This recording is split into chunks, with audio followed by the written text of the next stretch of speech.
Want to welcome everyone today to our first subcommittee hearing of the 112th Congress, and I want to thank Ranking Member Hastings for helping me with his continued assistance for the subcommittee. I also want to say that I'm sorry that Alcee is not well today and that Jared Polis will be in his stead. Welcome, and thank you for taking time to be here.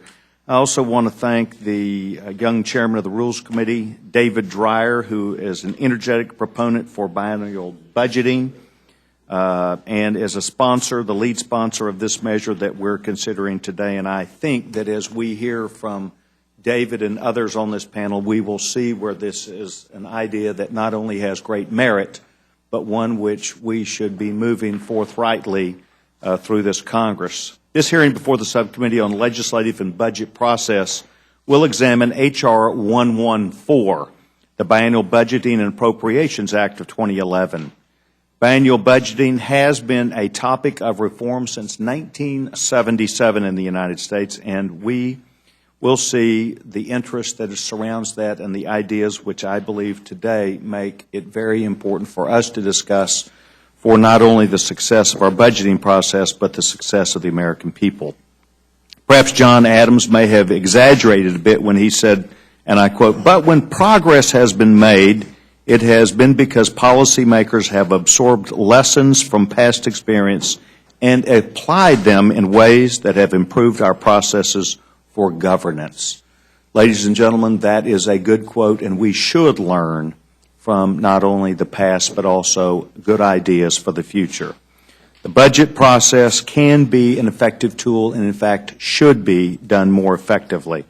But, as we see, biennial budgeting alleviates, and I think, the burden that this Congress faces every year to beat multiple deadlines in both the budget and appropriations processes. That is the question and the test. Can we make both of these processes work to better our circumstances? So the hearing today is going to examine that question. We have several distinguished members of Congress and obviously outside witnesses who would choose to make comments and provide us with policy aspects for this important issue.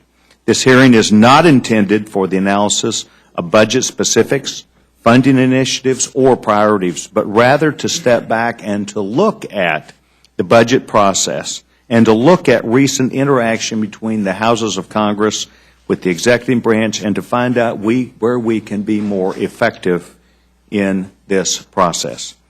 Most of us who are sitting on the dais or testifying this morning have a fairly established belief that biennial budgeting will or could be seen as a useful tool. And I don't know whether our fiscal house would be better or worse by its use, but we want to examine that. But I do know that today marks the 1,000th day since the Democratic-controlled Senate has passed a budget, meaning it's a tough process. And meanwhile, Congress has failed to pass appropriations bills in a timely manner since fiscal year 1997, which was 15 years ago. Once again, that tells you how difficult the process is. Are we at a point where the consensus of this legislative body is where we no longer should make hard choices to support the fiscal health of this nation? That's a good question. And obviously, if the process has not worked for 15 years, it is a question that we should answer. I think we do need to look at the process and make the hard choices to ensure that our government works properly.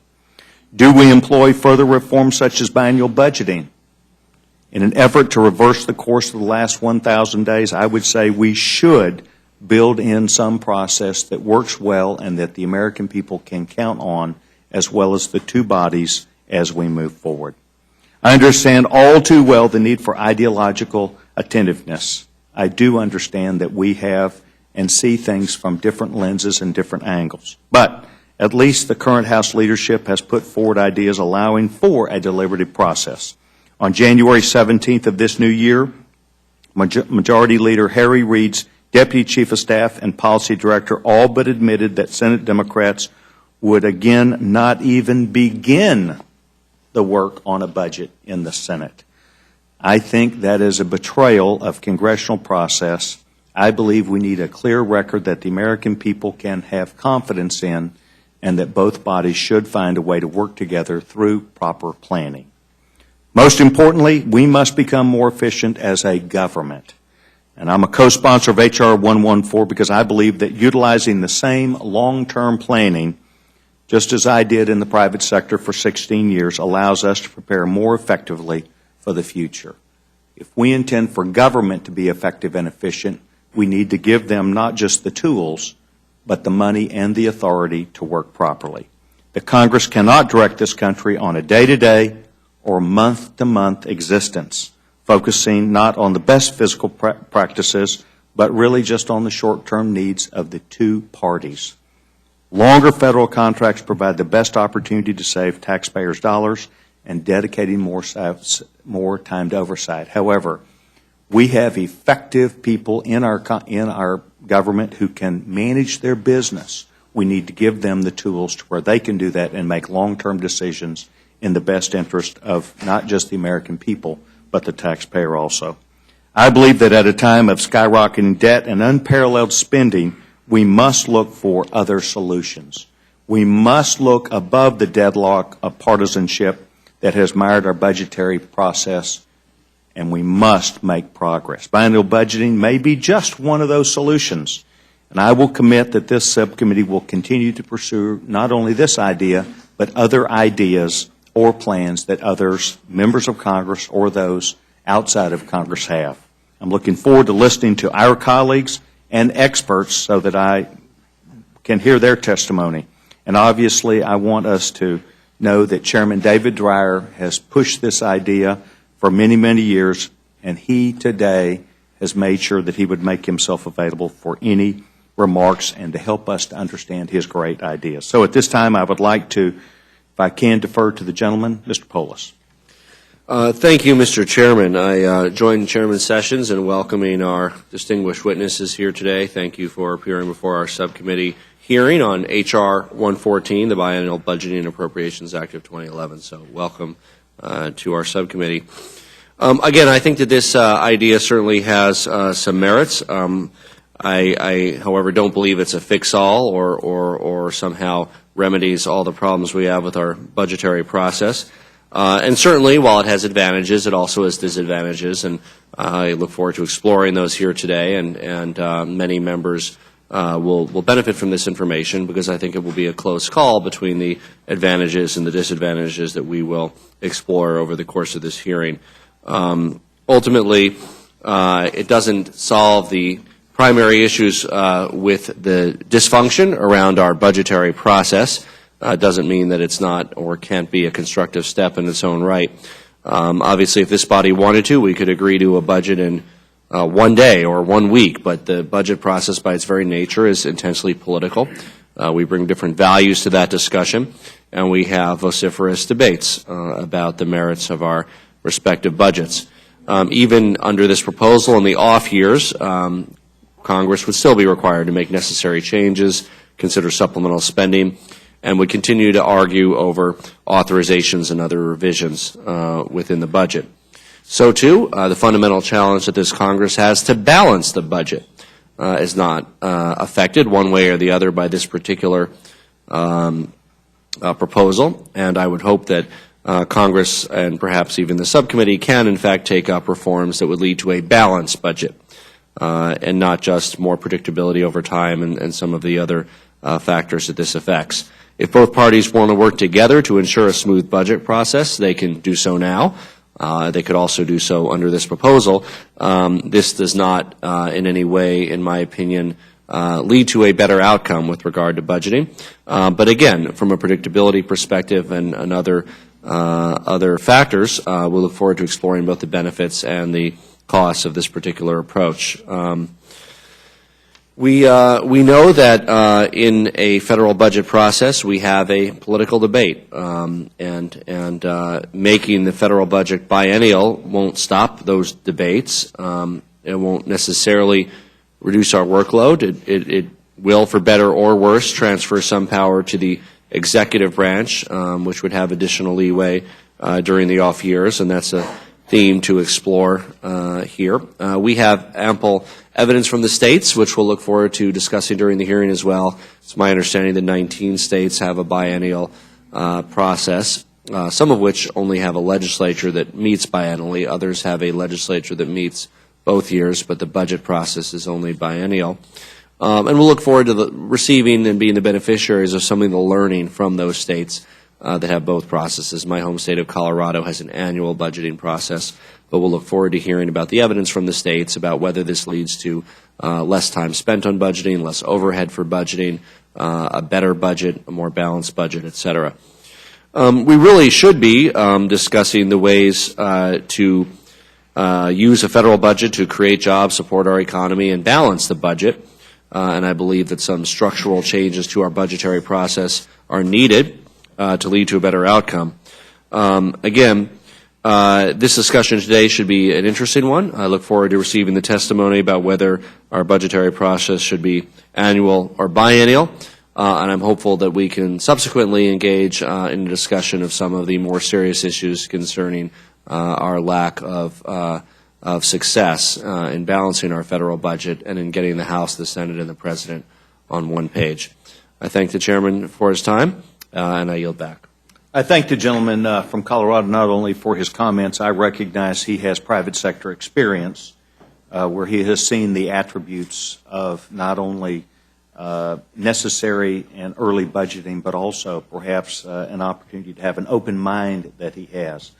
Today, I'm also honored to have the chairman of the full committee, a man who's dedicated to making sure that we follow not only regular order, but have ideas that are shared among not just our colleagues, but really the general public as well. And I would like to recognize the gentleman for such time as he would wish to. I will go then I will go to the gentlewoman from Grandfather, North Carolina, gentlewoman Mrs. Fox.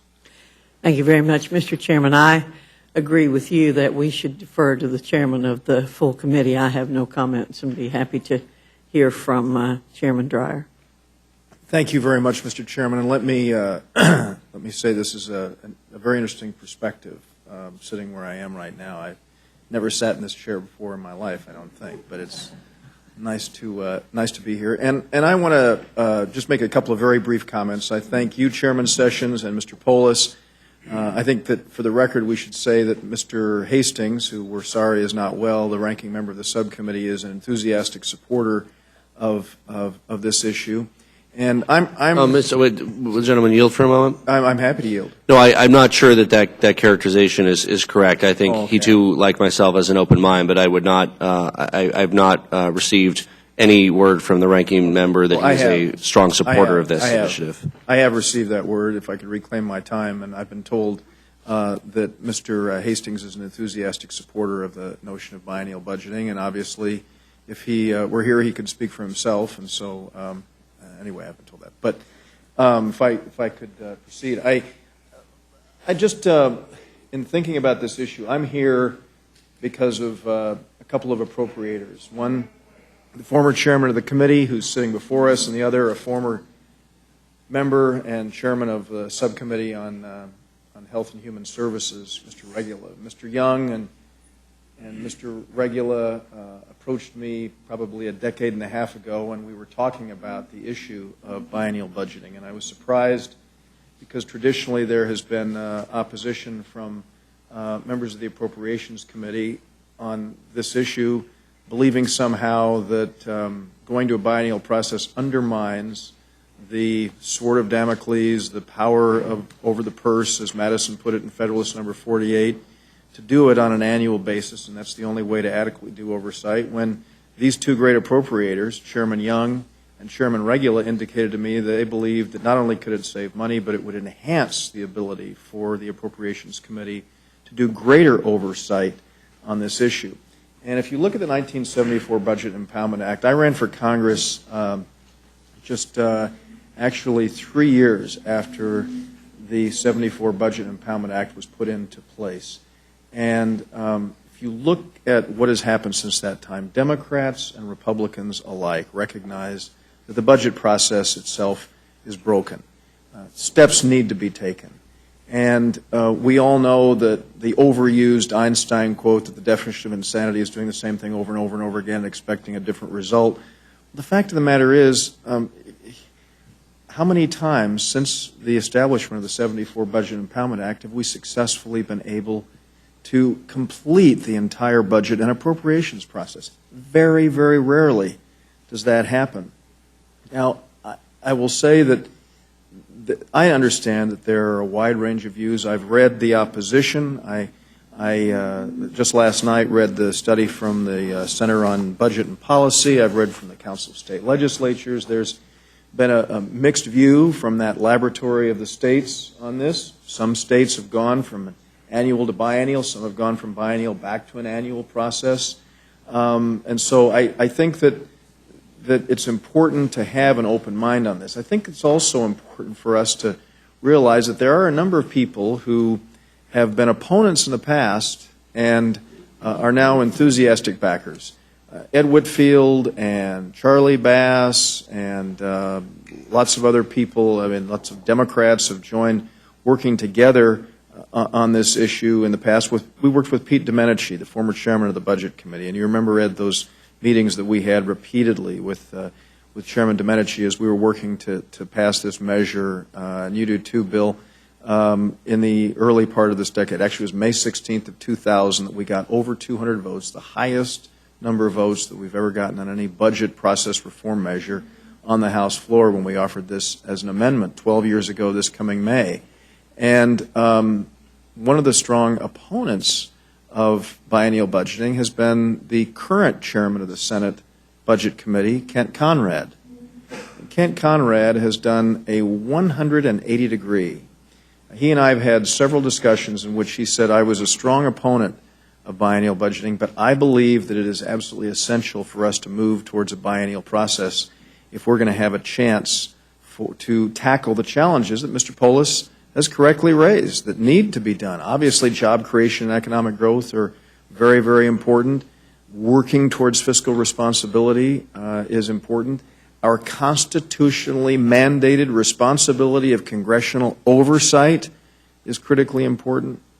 And so there are so many things that I believe we can do. Biennial budgeting is not a panacea to all the ailments of society. I am the first to admit that. But I do believe that these exploring new ideas, I don't know that we're going to end up with a complete process that is biennial. Maybe we begin with incremental steps on this. Maybe that's a first step, because states have had a mixed view on this. But I do believe that it's time for us to really get off the dime and move ahead because of what we recognize. I mean, Virginia is wearing the 1,000 days button. Pete talked about the fact that we've gone 1,000 days without action in the Senate. But you know what? I mean, we all have responsibility for the problems that have taken place. I mean, I happen to think that this past year we've done pretty well. I mean, we passed a budget. We've tried our doggonedest to get the appropriations process through. But with our hands tied, it's been difficult for all of us. And so I want to express my appreciation to Bill Young and to Ed Whitfield, who I know are both here, Mr. Chairman, as proponents of this. And my very dear friend David Price is not as enthusiastic on this issue, I know, as a member of the Appropriations Committee, but we very much wanted to hear from him.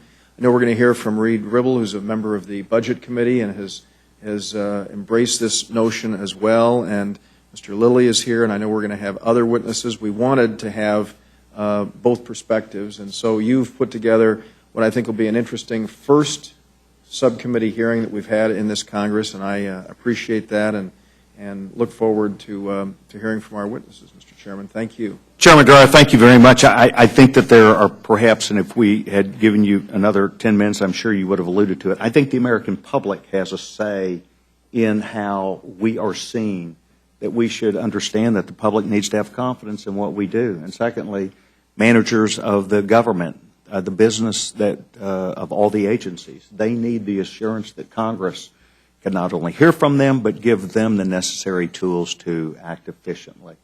Obviously, Vice Chairman of this subcommittee, the gentlewoman, Mrs. Fox, has a dynamic and distinguished background in the free enterprise system as well as government. And I want to thank her for not only being here today, but lending her time and talent to this effort. Without objection, I'd like to enter into the record two statements, one from the gentleman Kent Conrad and a joint letter, Patty Murray and Jeb Henserling. Without objection, that will be entered into the record. At this time, I would like to acknowledge and welcome the first panel that we have. Obviously, three distinguished members of Congress, as Chairman Dreyer had alluded to. Perhaps they come with agreement or not, but they come with ideas. And this subcommittee hearing today, and what we're trying to do in this process, is to hear from people who are deeply engaged in that process. As a former member of the Budget Committee, I have my own opinion. But today we're going to look at those who have their opinions based upon a vast service to this United States Congress. And I would like to welcome Congressman Bill Young, Ed Whitfield, and David Price as they come to testify today. And by way of introduction, Chairman Young, thank you for taking time to address this important issue. You were the last chairman of the Appropriations Committee to oversee a balanced annual budget. That's important, and those who have a steady hand on that wheel understand how hard that is. He is also co-sponsor of the biennial budgeting bill that is before us today.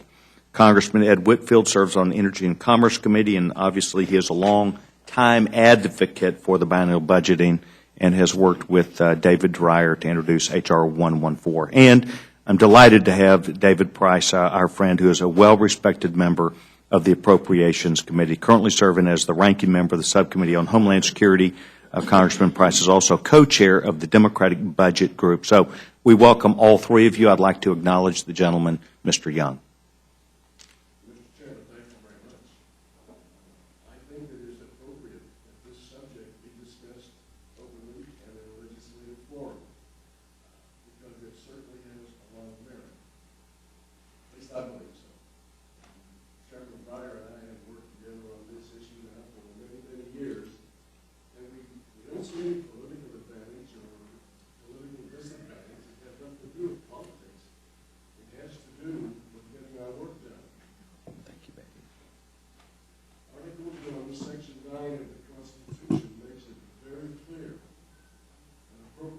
Bills must pass legislation. Too often we end up not passing an appropriations bill, but we pass a CR, or we lump a lot of appropriations bills into an omnibus or a mini omnibus. Thank you. That's, in my opinion, that is not a good practice. Whether it is a governmental agency, whether it's the Defense Department, and they would be very big on this issue, or private business, or even in your home. You've got to be able to plan. You can't just jump from one issue to another when you're planning your financial stability in your family, your business, or your government agency. Appropriations bills don't pass, it's hard to plan. Now, we've passed two-year appropriations bills. This is not something that is new. And I would give you this example. In calendar year 2010, we didn't pass appropriations bills. We ended up in 2011 and passed most of the appropriations bills from the previous year on a CR. One of the few exceptions was the defense appropriations bill. So we actually introduced that bill. It became part of H.R. 1. It was conferenced with the Senate in the regular process, and we did pass a good bill. Now, I want to give my friend and my colleague, Congressman Norman Dix, a lot of credit. He was chairman after Jack Murtha's untimely death. Norm Dix was chairman of the subcommittee. And as usual, we worked together to produce a bill. Whoever's chairman or ranking member, we worked together to produce a defense bill. The problem was Chairman Dix had a good defense bill, couldn't get it on the floor. Leadership wouldn't even let him go to the full committee with it. And so that didn't pass. So at the early part of 2011, we did take up H.R. 1, which was a defense bill for fiscal year 2011. Then after we completed that, we began the process for 2012 defense bill. And we passed that. We went through the regular order. We went to the Senate in conference with our Senate colleagues. We had a good bill. It was a very large bipartisan vote in the House and the Senate. And so we actually did pass, in 1 year, 2 years of appropriations for national defense. Now, just being able to plan ahead.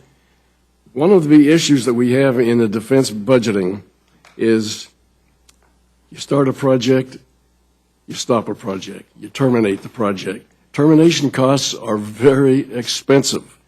If you can't plan ahead, by being able to budget for at least 2 years, you can plan ahead a little better and to try to avoid having these stop, start, which is, as I said, are very, very expensive.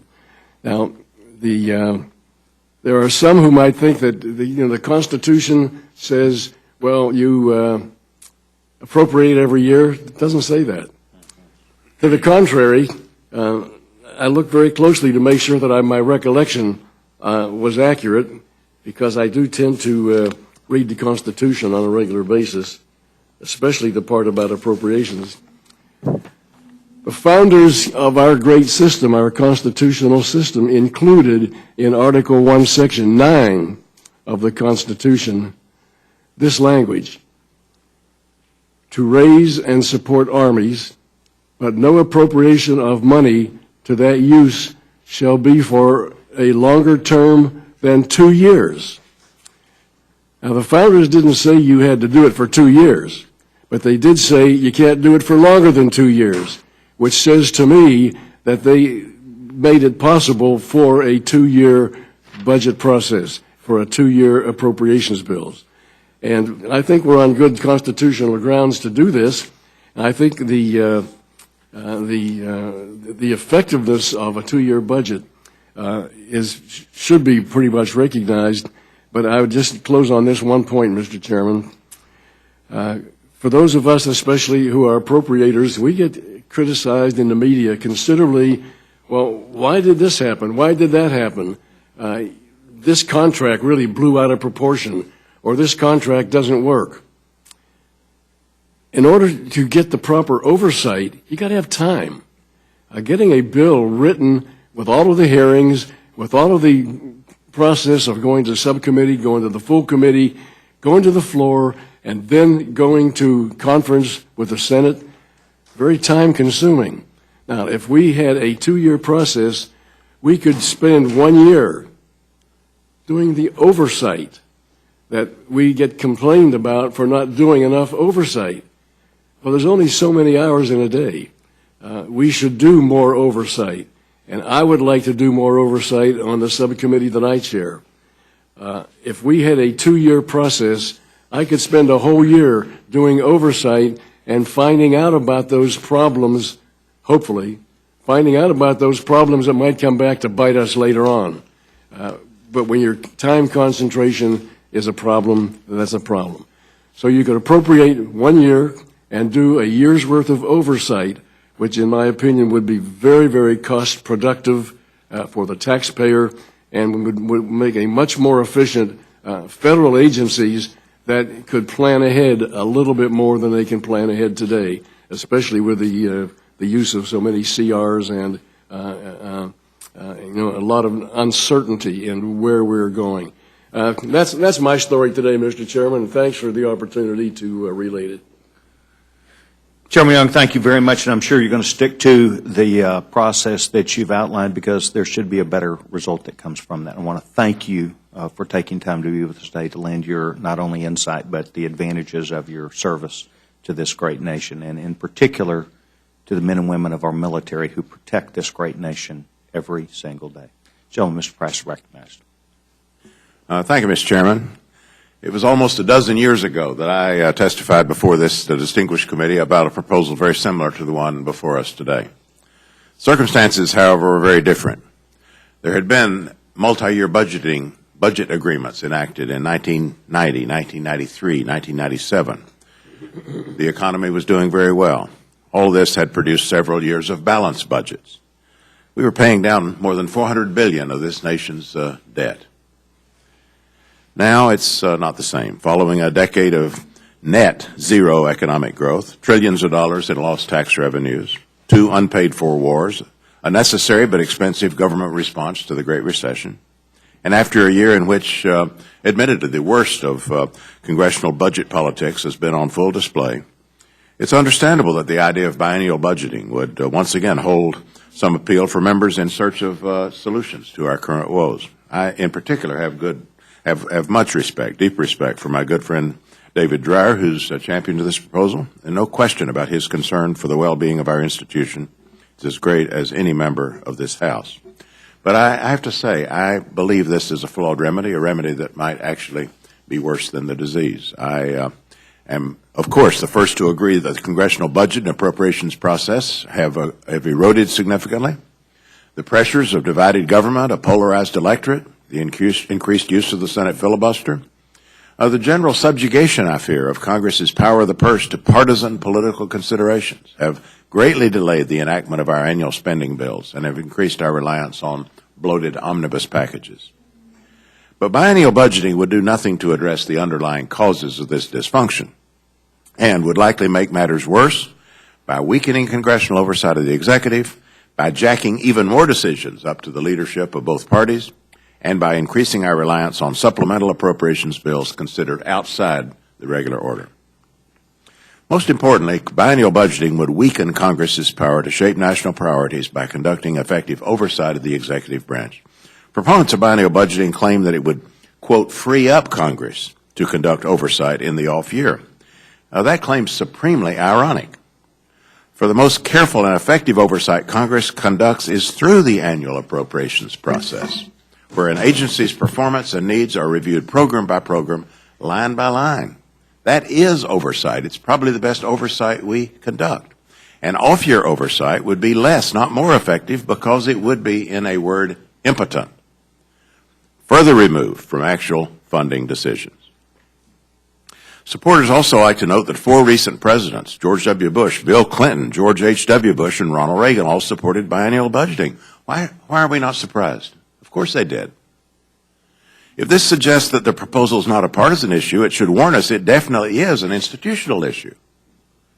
Of course presidents would support a free pass every other year from a legislative process that could make or break their agenda, just as they tend to support the line item veto. They love it.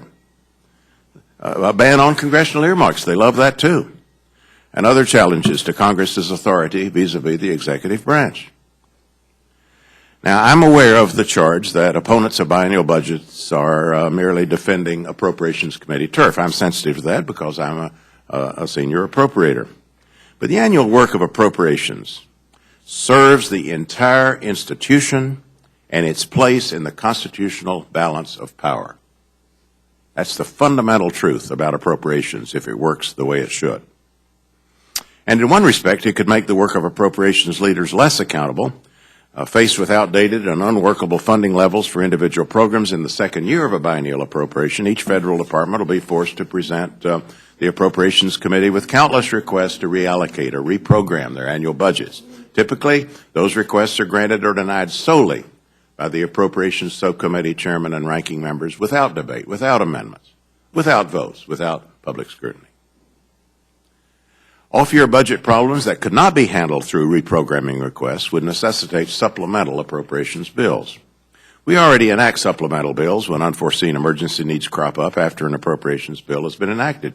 Budgeting 2 years in advance can only lead to a greater mismatch between the country's needs and agency budgets. In fact, the whole purpose of a biennial budget could be undermined by the proliferation of supplementals in off years. Perversely, we would have replaced the deliberative and democratic process of annual appropriations with supplemental bills that are sporadic, rushed, and heavily controlled by leadership. In fact, our experience last year should lead us to conclude, if anything, that the annual appropriations process might be the best chance we have for the kind of bipartisan cooperation that will be required to get a handle on our long-term fiscal situation. Where the Supercommittee failed to come to agreement even on the basic terms of a long-term deficit reduction package, the Appropriations Committee produced 2 year-end appropriations packages that, while far from perfect, produced significant budget savings, and they were drafted, considered, and approved on a bipartisan basis. And both Chairman Rogers and Ranking Member Dix are due a good deal of credit for that, a great deal of credit.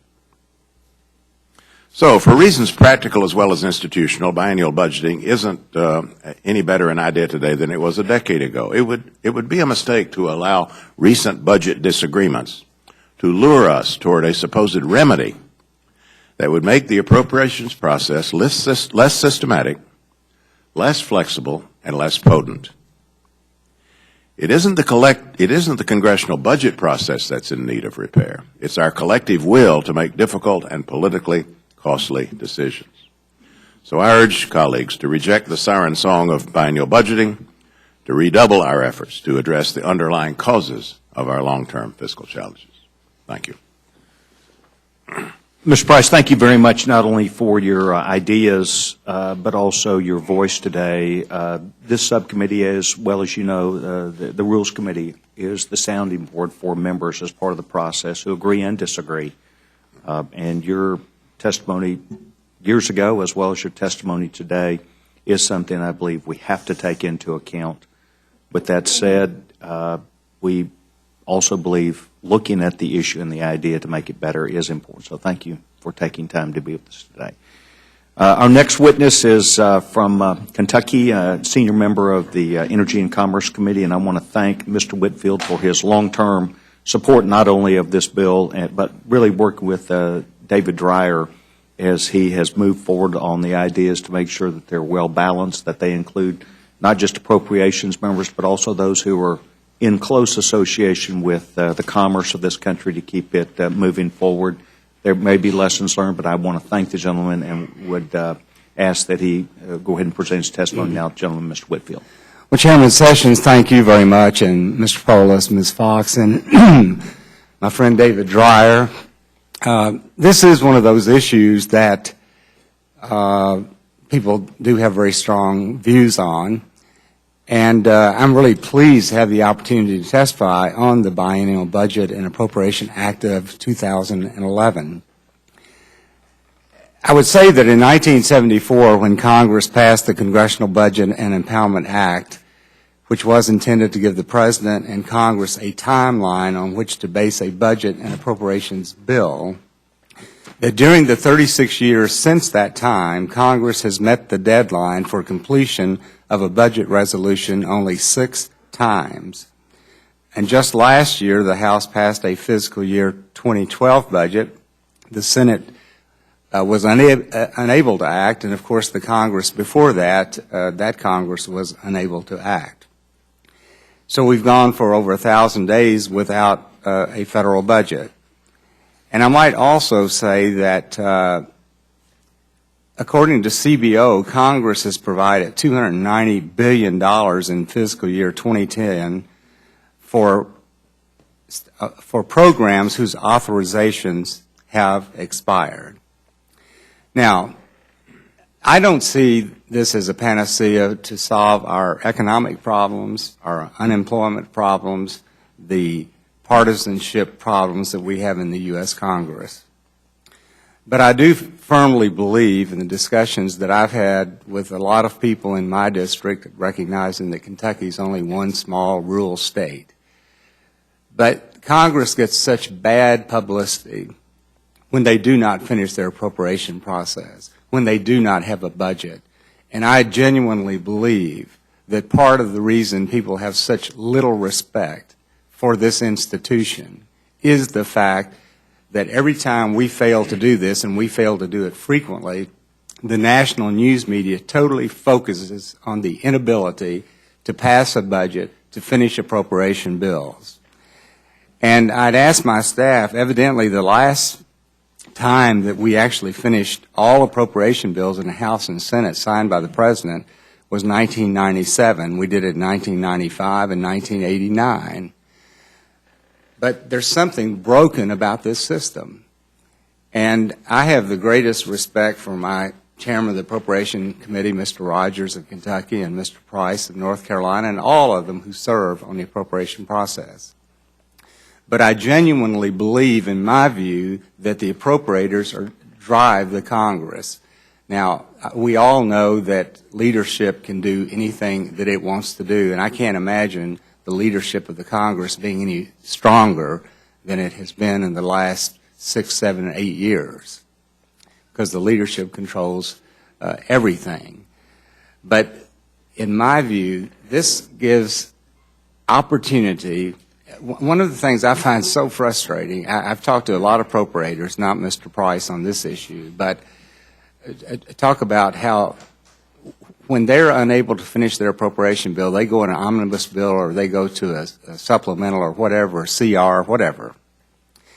Inevitably, since everyone knows that this bill has to move, all sorts of authorized legislation is put in there without adequate oversight, without adequate hearings, and I believe that it contributes significantly to bad legislation that we pass, bad changes that we pass without sufficient forethought of the consequences of it.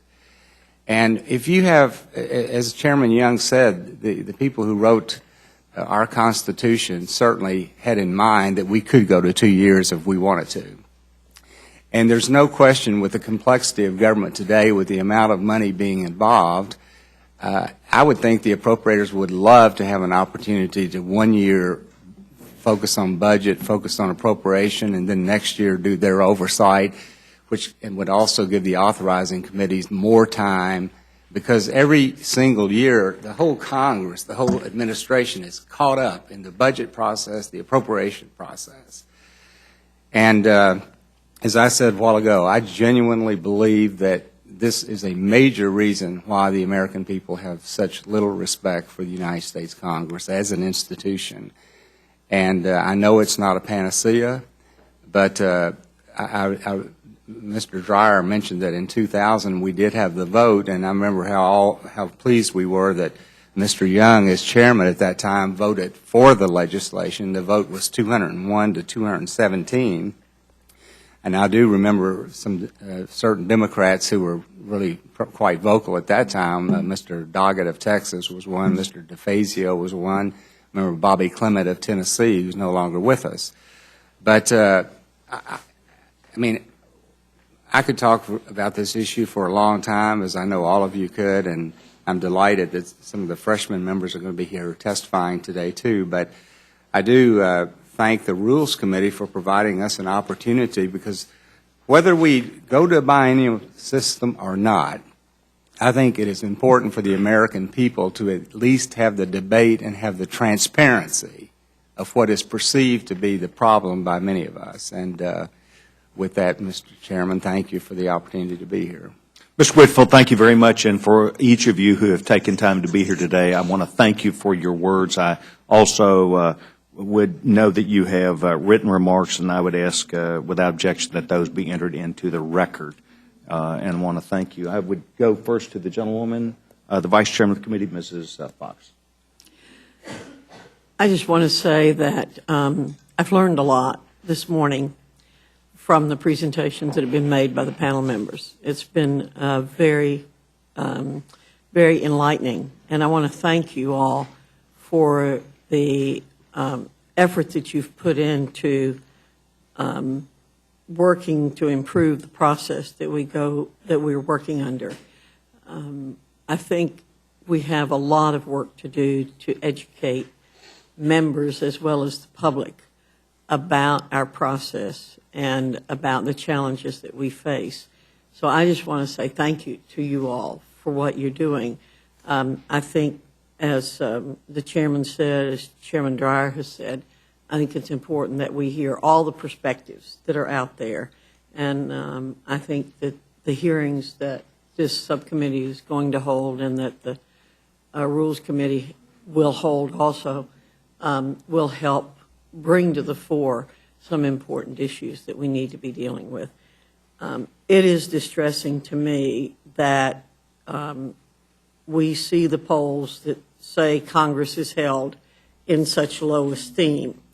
I don't think they're warranted, because I think we have great people here on both sides of the aisle who want to do good things, who come here with the intention of making the process better and serving the people that they represent.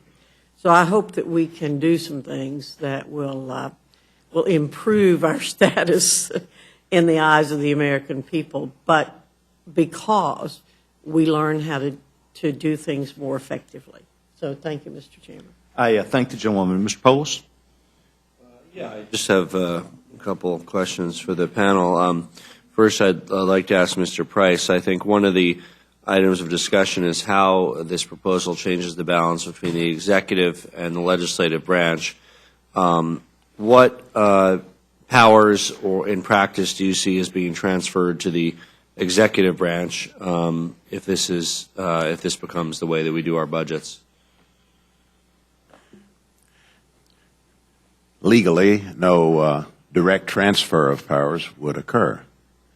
Practically and politically, I believe that relaxing on that second year of scrutiny and oversight and moving to more and more appropriations bills that are removed from the subcommittee level and jacked up to leadership, it enhances the power of the party leaders in this institution, probably also increases the incoming fire from the partisan warfare outside to the appropriations process. Not a desired result. That's already gone farther than it should. And to the extent that occurs, it also, of course, brings in the White House, whoever the president is. To the extent you're having the trend toward omnibus bills, of course, does some of this. And we need to return to that regular order. And I give Chairman Rogers and Ranking Member Dix a lot of credit for the extent to which we did that this year. Omnibus bills do this, but certainly supplementals do. Certainly the kind of corrections that the agencies ask for in terms of reprogramming funds. All of this involves much more party leadership up here and much more White House involvement from downtown.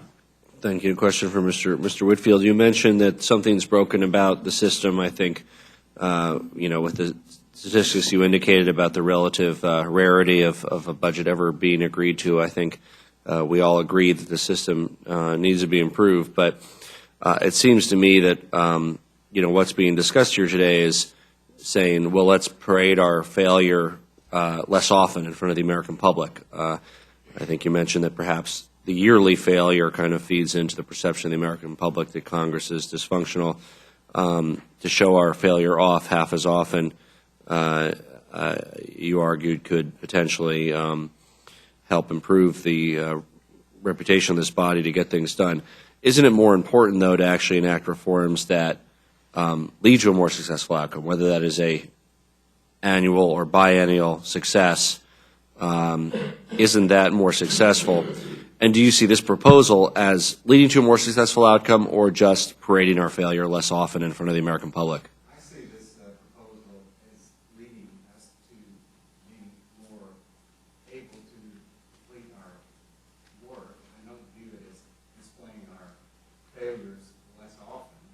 I genuinely believe that this reform will significantly improve the product of the U.S. Congress, both substantively as well as on the appropriation budget size. I've had a lot of discussions with people at CBO as well as OMB, and Mr.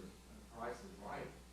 Every president, in recent memory, supported this proposition because in my discussions with OMB, they're talking about how they are so inundated each year with the appropriation process that they're just swamped.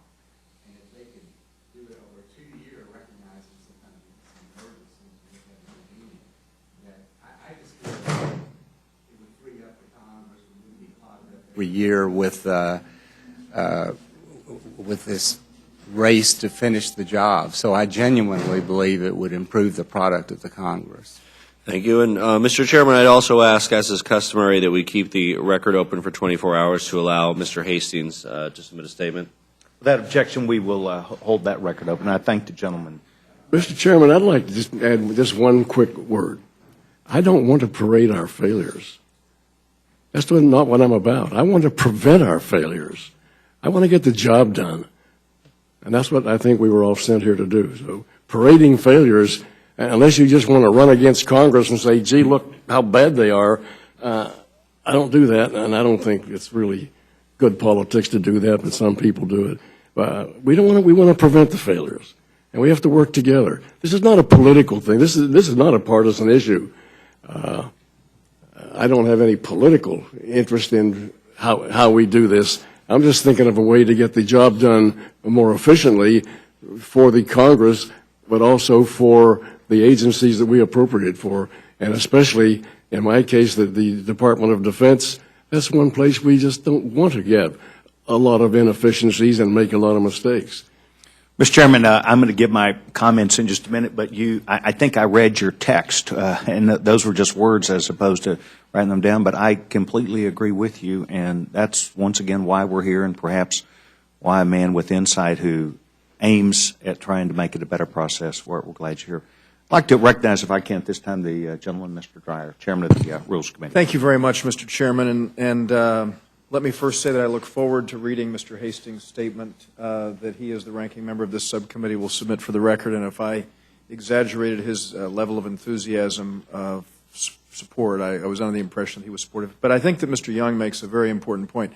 I do know that Peter DeFazio and Lloyd Doggett and lots of Democrats are very, very, very enthusiastic supporters of this notion. Again, not believing that it's the panacea, and I think, again, we need to soberly look at this. But I do believe that it is something that is more than worthy of exploration, and that's why I appreciate the leadership of this subcommittee pursuing this with the kind of enthusiasm that you have. I think that one of the things that led me to introduce this beyond the inspiration that I got from Bill Young and Ralph Regula and Ed Whitfield and so many others has been the fact that that there's a potential for us to bring about great savings. And I think it gets to what Mr. Whitfield just raised on this OMB question. I looked at some numbers here last night as I was perusing this. According to the CBO, in fiscal year 2010, Congress appropriated $290.8 billion for 250 expired laws that weren't even on the books. And I think that underscores the imperative for this kind of oversight. And it's interesting, as I listened to the two appropriators at the table, Mr. Price and Mr. Young, we share the same goal, but obviously, I mean, Mr. Price believes that if we don't do this annually, that we undermine the ability for oversight. Mr. Young believes that if we could do this on a biennial way, we have more time and opportunity for oversight. And I like Mr. Price. I'm a proud institutionalist, and I do think that there is a valid point to look at this presidential support and the struggle between the two branches of government. I think that's a very, very fair and important question to raise. And I used in my opening remarks the sword of Damocles does, in fact, in Madison's power over the purse, which is the wording that he used, is that undermined? I mean, I've just come to the conclusion that the executive branch knows that we do have that power, and the fact that we would expend that year engaging in even greater scrutiny is something that I think in and of itself poses a situation which would create even greater concern and necessity for them to respond to the oversight questions that are raised. Now, Mr. Price said that this was not an issue of process, Mr. Chairman. It had to do with the will, our will. And one of the things that I found when I first introduced this, again, nearly a decade and a half ago, was that virtually everybody acknowledged that the 74 Budget Impoundment Act has been a failure. And I'd just like to ask Mr. Price if, in fact, he believes that there need to be changes to the 74 Budget and Impoundment Act. One could infer from the testimony by saying that this is not about process, but rather our will.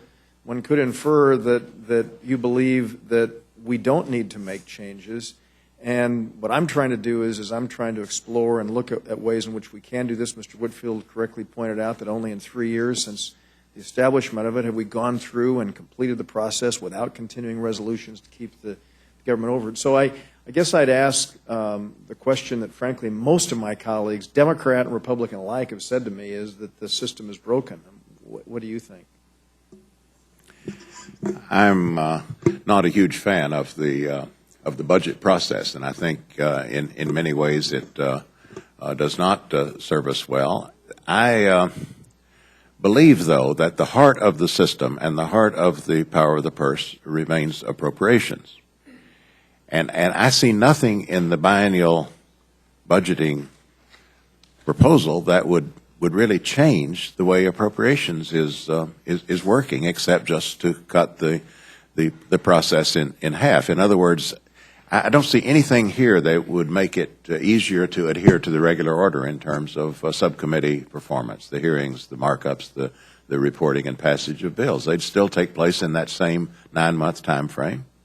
There would still be, unless we address the political divisions and dysfunction, which was my main point, unless that is done, I think that it would be a formula for once again having the process collapse in the fall and having to revert to omnibus bills. They would just be 2-year omnibus bills, not 1-year omnibus bills. I don't see any way here that the basic difficulties that we've had would be directly addressed. What about this notion of, I mean, the point that I made, you know, $290.6 billion, I mean, over $250 billion appropriated for 250 programs that didn't even exist. It would seem to me that if you had that year, that if the Appropriations Committee as well as the authorizing committees did realize that to really,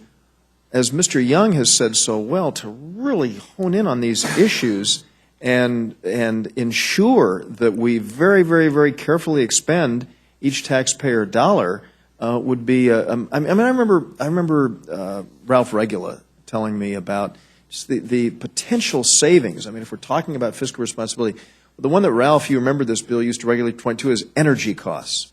If we had the ability to have a 2-year process and could expend and could negotiate contracts over a 2-year period of time versus doing it annually, the savings, the taxpayer dollars would be tremendous. And so, I mean, you look at these kinds of things that can go a long way towards helping us achieve this goal, and I think that process-wise, as well as getting to what we all share her concern about, the lack of fiscal responsibility that has emanated from this place, would be addressed. Just a quick 3-part response. First of all, the system does have the flexibility to allow multi-year budgeting in certain areas. First of all, the budget resolution itself, I think, would be fine to move toward a more multi-year perspective with our budget resolutions. And I think Mr. Young's example is a good one. In defense areas, with the Corporation for Public Broadcasting, and certain veterans areas, we have done multi-year budgeting, and in those targeted instances, I think there's a lot to be said for that. But the system does have the flexibility to permit that now without a wholesale switch to biennial budgeting. Secondly, your point about authorizations is very, very important. It's a scandal that hundreds of programs are unauthorized. But I'm not sure what conclusion we draw from that. Do we go to a different authorization process? In many ways, as Mr. Whitfield said, in many ways, appropriations becomes the vehicle, the only vehicle available to fix difficulties with authorizations. And believe me, when that's done on appropriations bills, it's with the assent of the authorization leaders. You know, appropriations isn't just freewheeling here and adding measures willy-nilly to appropriations bills. This is often and usually done in cooperation with the authorization leaders. The authorization process, if we're talking about what's bogged down around here, let's think about the Elementary and Secondary Education Act. Let's think about the transportation authorization. Often it's the annual appropriations that gives us some vehicle for doing things we need to do on the authorization side. And then finally, when you talk about what kind of oversight has clout, I can tell you oversight has more clout when it's tied to funding decisions. Many, many times, I'll just speak about the Homeland Security bill here. Many, many times, the way we will deal with problems we uncover in the hearings or in our inquiries into agency behavior will the remedy for that will be to tie appropriations to performance. We will say this money will not be released until we get a report on A, B, and C.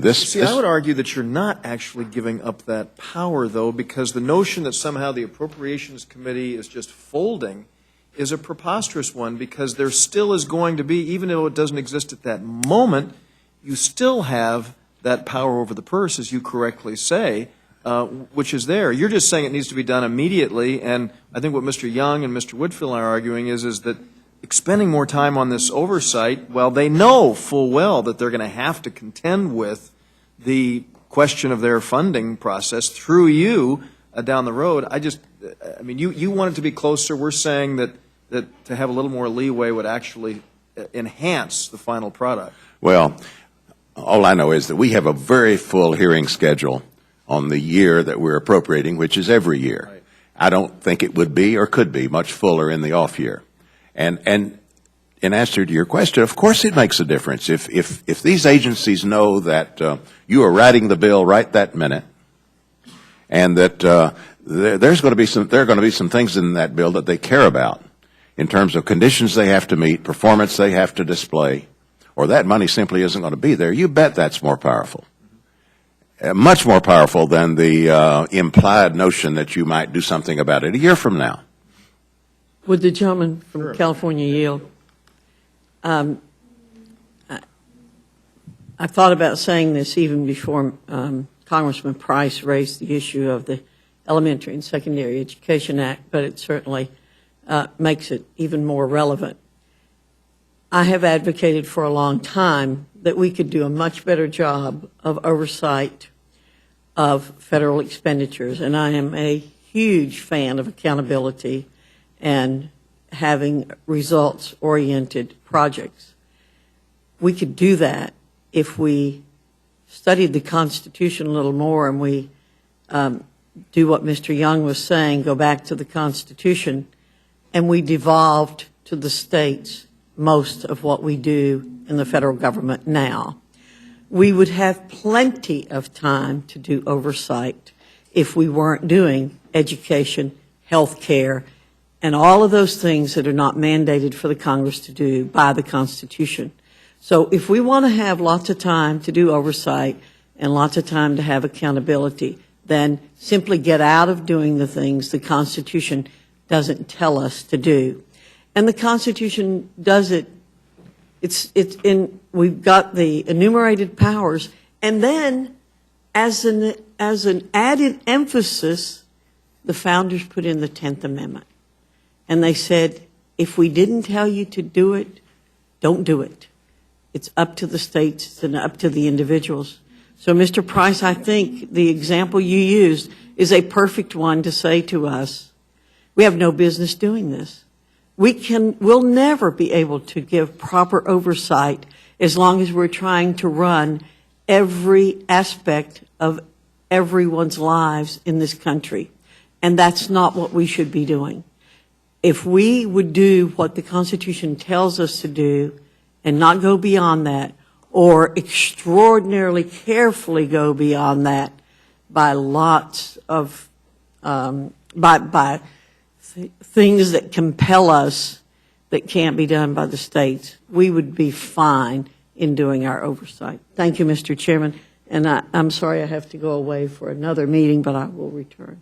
Thank you. Let me just reclaim my time and thank my friend for her thoughtful contribution. And to say in conclusion, Mr. Chairman, for this very important panel, and I look forward to hearing our other panelists in just a few minutes, but that I am again, I've read about the opposition and concern that has been raised, and I think that there are valid concerns, and Mr. Polis is absolutely right. I mean, this is in no way, and I've said this repeatedly myself, a panacea, and there are some, I mean, we need to look at this very soberly.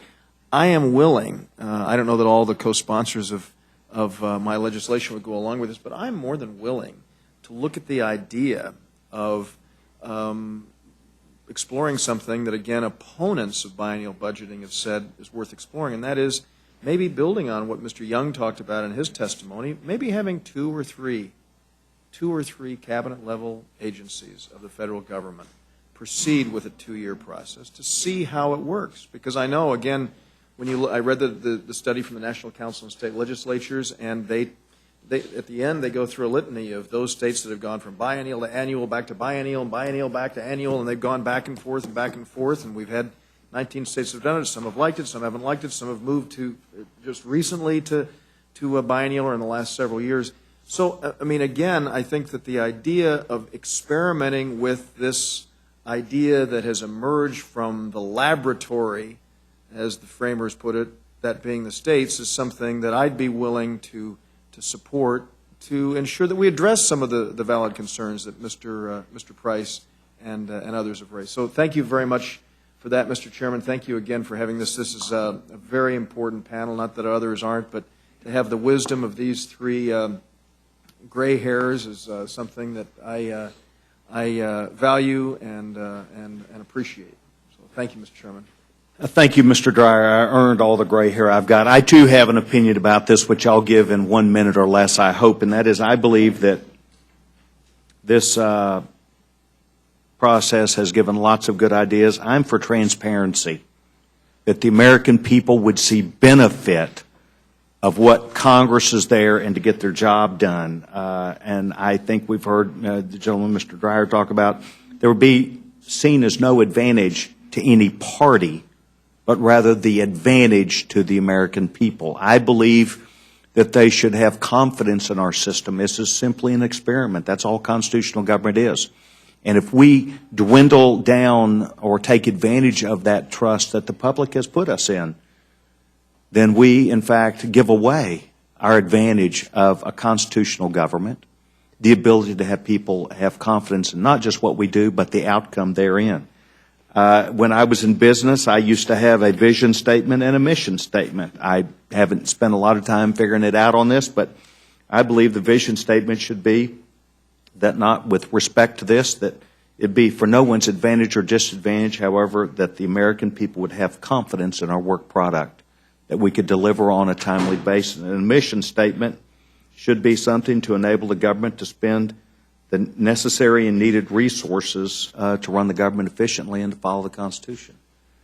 And I think that we have to transcend where we are and look at, perhaps in a better, brighter way, how we can fix not just ourselves, but also look at ourselves at the same time and say, we're not in this for power. We're not in this for power against the president. We're not in this for power against any agency, but rather the benefit of common sense, utilization of us working together in at least three sides. There's Republicans and Democrats, and then just those that vote no on everything. And I think we have to find a way to let the American people know that we have accepted this job. All serious daring begins from within us.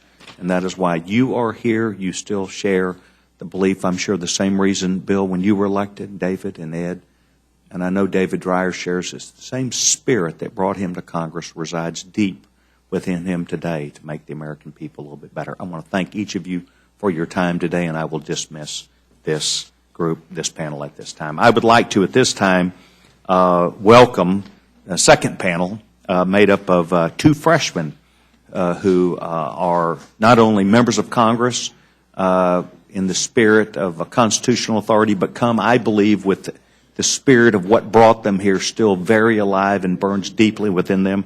And I would like to, if I can, to have the gentleman come to the table.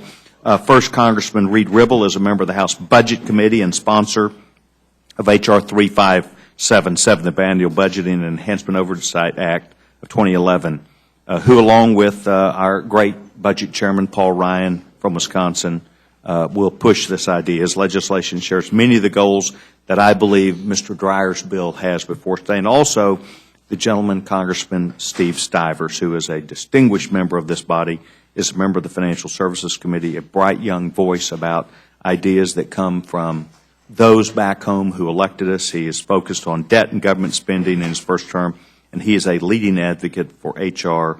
114. Without objection, your prepared remarks will be submitted to the record, and I welcome your testimony at this time. I would refer first to the gentleman, Mr. Ribble.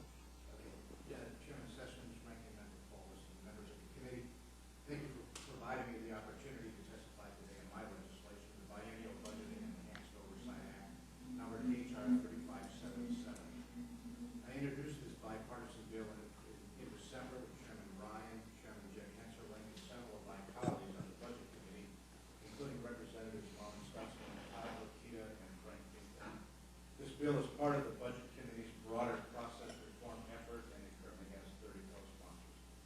Before I discuss my bill, I'd like to commend Chairman Dreyer, Representative Whitfield, and Representative Timothy Johnson for their work on this matter, and for putting forth two remarkable biennial budgeting bills. I'm a proud co-sponsor of both of them.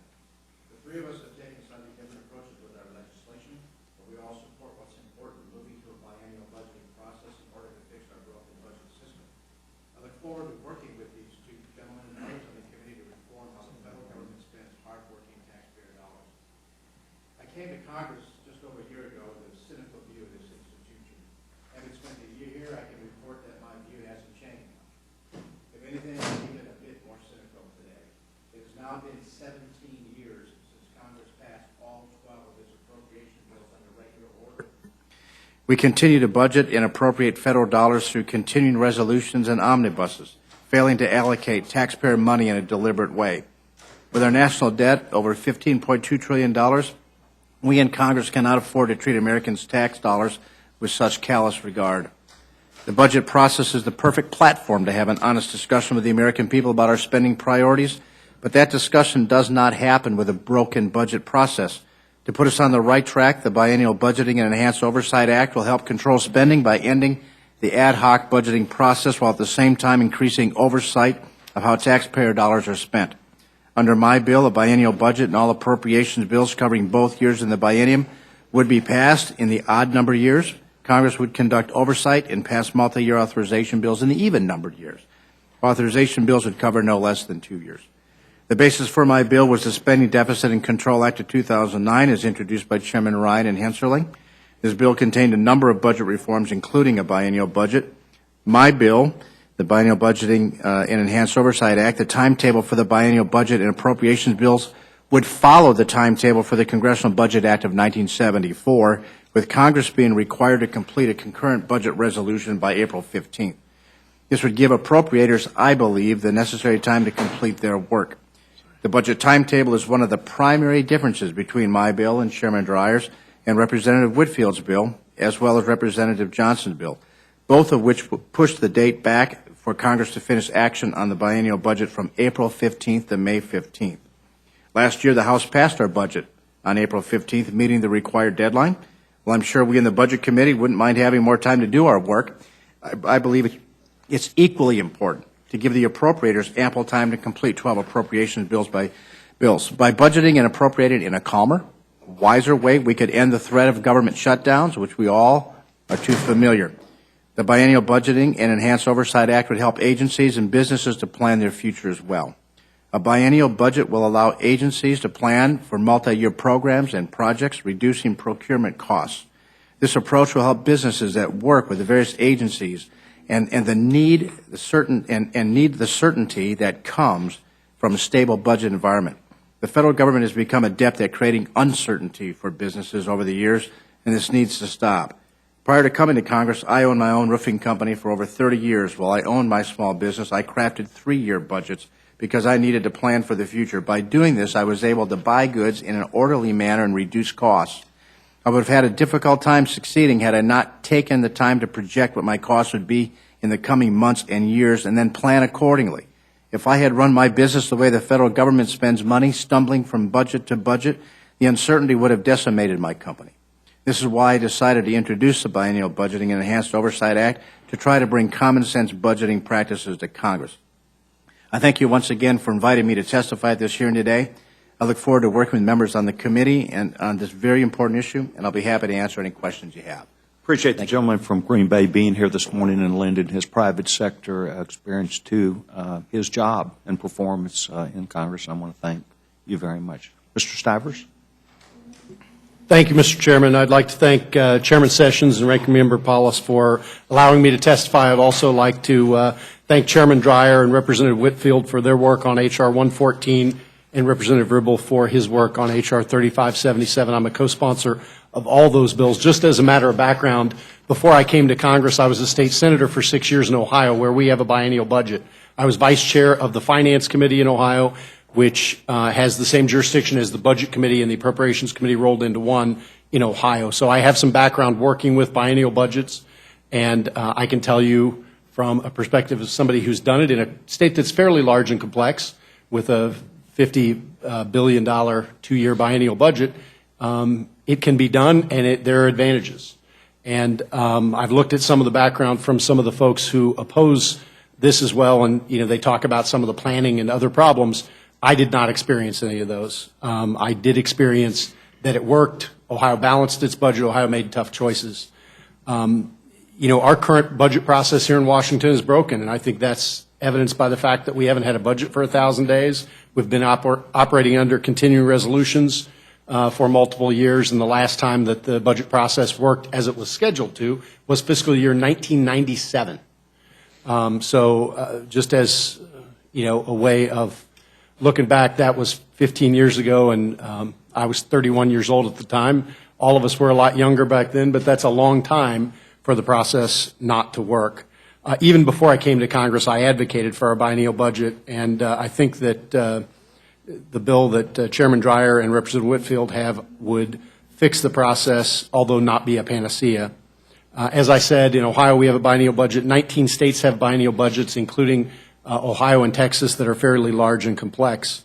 In the first year of that biennial budget, Ohio passes the budget. In the second year, the Finance Committee focuses on oversight. There usually is a budget corrections bill, which we would probably call a supplemental here. But in fact, it does give the Finance Committee in Ohio time to do the oversight of the important state agencies, and that would happen here at the federal government as well.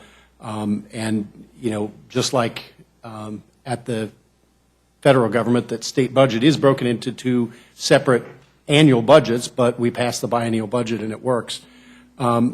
I think it's created sound fiscal policy in Ohio, and it's worked for decades. It does decrease the opportunity for politics to override policy decisions, in my opinion, and I think H.R. 114 and 3577 lay out that fiscally sound path. I don't think it would shift power between the administration and the Congress. I'd love to address Congressman Paulus's question if he gets a chance to ask it again. And I think, if we look at the record of Congress as an institution since the Budget Act of 1974, that Congress has only met its responsibility under the Budget Act 17% of the time. And so I don't think that we could make it much worse than it is today. I did think it was interesting. Chairman Dreyer talked about maybe a hybrid system for a little while to put them next to each other. I think that would be an interesting thing, and I think there's nothing wrong with trying some new things. When you're succeeding 17% of the time in any other business, that would not be good. In the business of government, unfortunately, we've put up with it far too long, but I'm glad to hear that there are a lot of people really looking at it. I do think that biennial budgeting does lead to business savvy, just as Representative Ribble talked about, because you can lock in longer-term contracts. I know that that was discussed on the previous panel, too, and I think that gets better deals for taxpayers in the long run. It does require looking ahead a little further. I know the biennial budget group talked about, they were concerned that you'd have to look ahead 30 months. Well, I'd be concerned about any entity that can't look forward 30 months. And will it be perfect? No. And the budget projections that we have in Ohio, in our experience, are not perfect, but they work. And at the end of the biennium, we balance the budget.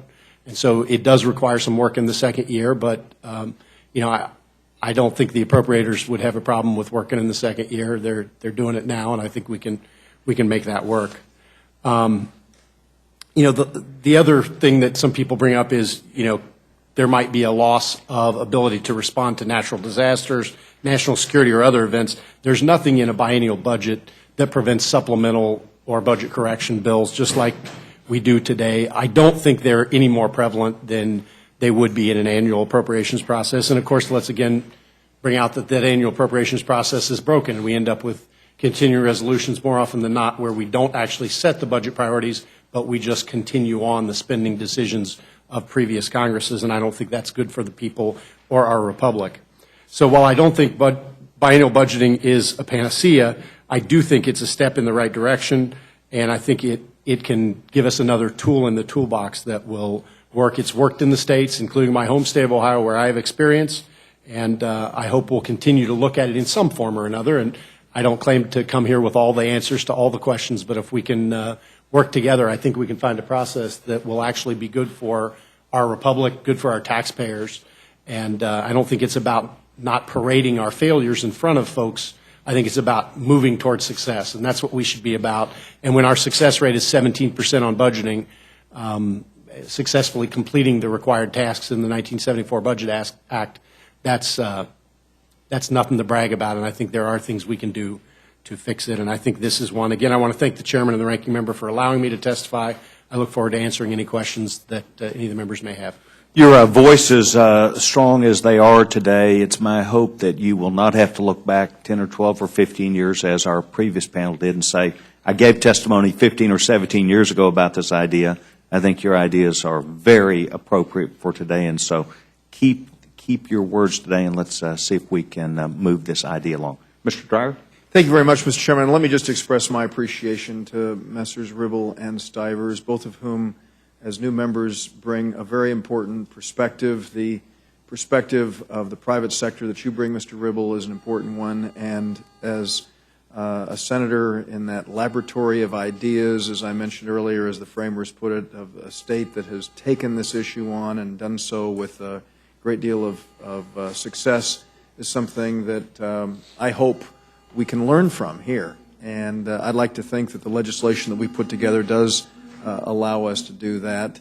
And I appreciate your support for the idea of our doing what opponents to biennial budgeting have said we ought to explore, and that is the notion of taking some incremental steps on the road towards laying the groundwork to see if, in fact, it is successful. And some of the questions that are out there that I recognize are more than valid can be addressed in some way. And so I just, again, thank you both for being enthusiastic, hardworking, diligent champions of the goal that we all, in a bipartisan way, share, and that is to make this institution more responsive and representative to the will of the people, to get our fiscal house in order, and to do the right thing in behalf of the people whom we represent. So thank you very much. Thank you. And Mr. Price did mention earlier that we do that in some cases now on multi-year budgeting. Right, but Mr. we need to Young do a better mentioned job that. of doing that, I think. And I believe it would work everywhere, but if we want to look a few places to start and then compare to see the 2-year process versus the 1-year process, I think that's a great first step. Great. Thanks. Good points. Mr. Chairman. Thank you, Mr. Chairman. Mr. Polis? Yeah, just a brief statement. I know that Mr. Ribble mentioned that his roofing company had 3-year budgets, and in my private sector experience in the technology sector and startups, 1-year budgeting is more the norm. Those are early stage growth startup companies. Obviously, when you have larger enterprises that are more predictable, you can move to multi-year budgeting. But there's no just as we have in the public sector between the states, some states that have 1 year and some that have 2-year. I think in the private sector as well, you find a wide array of different kinds of companies, and usually it makes sense to come up with what best suits that company. So it's really a discussion of what best suits the federal government, and certainly we all agree it's better to succeed in the process whether you do it annually or biannually. But it's been very informative to hear some of the merits of doing it biannually. I yield back. Thank you very much. I want to thank both of you for not only sharing your ideas and taking your time in a very busy day that I know today represents where the President of the United States will be before United States Congress, joint session of Congress, and the American people to talk about his priorities for the new year, and perhaps none are more important than the budget, which the President and this Congress do present to the American people, which lay out the responsibilities of government to produce things for the American people. I want to thank both of you for being here today. I think you've been value add, and I appreciate you taking time to be with us. This panel is. Thank you, Mr. Chairman. Mr. Chairman, is there any chance I could respond to something that Mr. Price said earlier about Homeland Security in the context of what Mr. Paulus I would welcome talked about? Gentleman's comments. He did talk about when they stood up the Homeland Security Department, how important it was for some of that give and take early on, and Mr. Paulus just referred to, when he started up, was it Green Mountain Greetings or whatever? I apologize. The Blue Mountain Greetings, sorry, wrong color. But startups obviously do require a little more attention, and annual appropriations on things like Homeland Security that we're just starting up, I don't have a problem with, but the federal government is a very complex, large organization that has multi-year budget processes in place for most of these departments already. So I think moving to a biennial budget for most of the federal government, the federal government's not really a startup. It's hard for us to say that after 230 years, but I do think that most of the federal government would be fairly simple to move to a biennial process, although, I certainly understand that there are opponents that think the benefits aren't there, but I'd love to at least try to move some agencies, including the Defense Department, which has a lot of issues with appropriations for technology and for contracts for building systems, moving some of those large, more complex departments to a multi-year, much more stable appropriations process. I think there'd be some real value to starting there. Could I have a Sure. question? Along those lines, aren't there times, in fact, when there's savings that can be recognized from the predictability? I mean, when you have contracts that may or may not go on and they're kind of artificially across the year, sometimes there's additional premiums built into work that others are doing for the federal government as a result of one-year budgeting. Is that an issue that you Yes, see? sir, and we've seen that in the Defense Department a lot, and in a lot of the acquisitions processes. If it goes across a federal appropriations year, then usually there's added costs built in because of the uncertainty. And in fact, you can, it's public information, you can see that where the contractors build in costs because of the uncertainty of the appropriations years crossing over. So I think the multi-year process could save some money, and that's not, again, going to happen in every case, but it could really save some money. So I appreciate the question. Perhaps for sure it would stop what the testimony earlier, the starting and stopping, as Congress does its job in, and with more predictability to the success. Good. Thank you very much. I want to thank both of you and dismiss this panel at this time. Thank you for your time. Our third panel that we have today is from a distinguished group that we have tried to gather together here for this hearing. And I want to welcome Maya McGinnis and Scott Lilly. Maya McGinnis is the President of the Committee for Responsible Federal Budget and the Director of the Fiscal Policy Program at the New American Foundation. Her areas of expertise include the budget, entitlements, and tax policy. Before coming to the New American Foundation, Maya worked as a Social Security advisor to the McCain presidential campaign. Prior to that, she worked at Brookings Institute, the Concord Coalition on Wall Street. And Scott Lilly is who I welcomed earlier when he walked in today. Scott, welcome. Chairman Dreyer and I and Mr. Polis are delighted that you're here. Also is a senior fellow at the Center for American Progress who writes and researches in a wide range of areas including government, federal budgeting, national security, and the economy. He joined the Center in March of 2004 after 31 years of service to this body, the United States Congress. He served as a clerk and staff director for the House Appropriations Committee, minority staff director of that committee, executive director of the House Democrat Study Group, executive director of the Joint Economic Committee, and chief of staff to the gentleman who has just retired, the gentleman David Obey, who was a regular visitor here. And I know the Rules Committee is something that you have seen and enjoyed your experiences with us each time you would come before this committee. So I want to welcome both of you. The gentlewoman, Ms. McGinnis, is recognized at this time. Thank you. Thank you for having me here today. I'm happy to testify in biennial budgeting and improving the budget process overall. I'm the president of the Committee for Responsible Federal Budget, which is a bipartisan organization, and our co-chairs are former members Frenzel, Stenholm, Penny, and Nussel. and we have a board of people who've run OMB and CBO and the Fed and Treasury. We also worked on something called the Peterson-Pugh Commission on Budget Reform, which came up with a number of recommendations. In the past, we supported biennial budgeting along with a lot of other budget reforms. Recently, we've been focusing on how to come up with fiscal targets, filling that in with policy plans and triggers in order to keep the budget reforms in place. So I share the belief, as I assume many of you do, that our budget process certainly needs major reforms, that an improved process can both help force and enforce improved actions, and that process reforms are not a silver bullet with regard to fixing our looming fiscal crisis. So the only way we're going to fix that is if we put in place a large and comprehensive fiscal plan which addresses our major fiscal challenges, and the sooner we enact such a plan, the better it would be for the fiscal and economic well-being of the U.S. But not only are our policies off track, our process is certainly broken and a mess. Deadlines exist in name only in many instances. Appropriations continuously fall behind schedule, leading to unwanted mini and omnibuses. Gimmicks are regularly employed. And these problems only exist for a small portion of the small portion of the budget that lawmakers annually mark up. The vast majority of our spending and tax policies are really on autopilot, leading to a system where our national priorities are neither fully thought out nor fully funded. So today's hearing is specifically on biennial budgeting, which we support. Biennial budgeting would give Congress additional time for evaluation and oversight. Fixing our fiscal problems will require going through our spending and tax policies with a fine-tooth comb and determining what works, what could work better, and what does not work.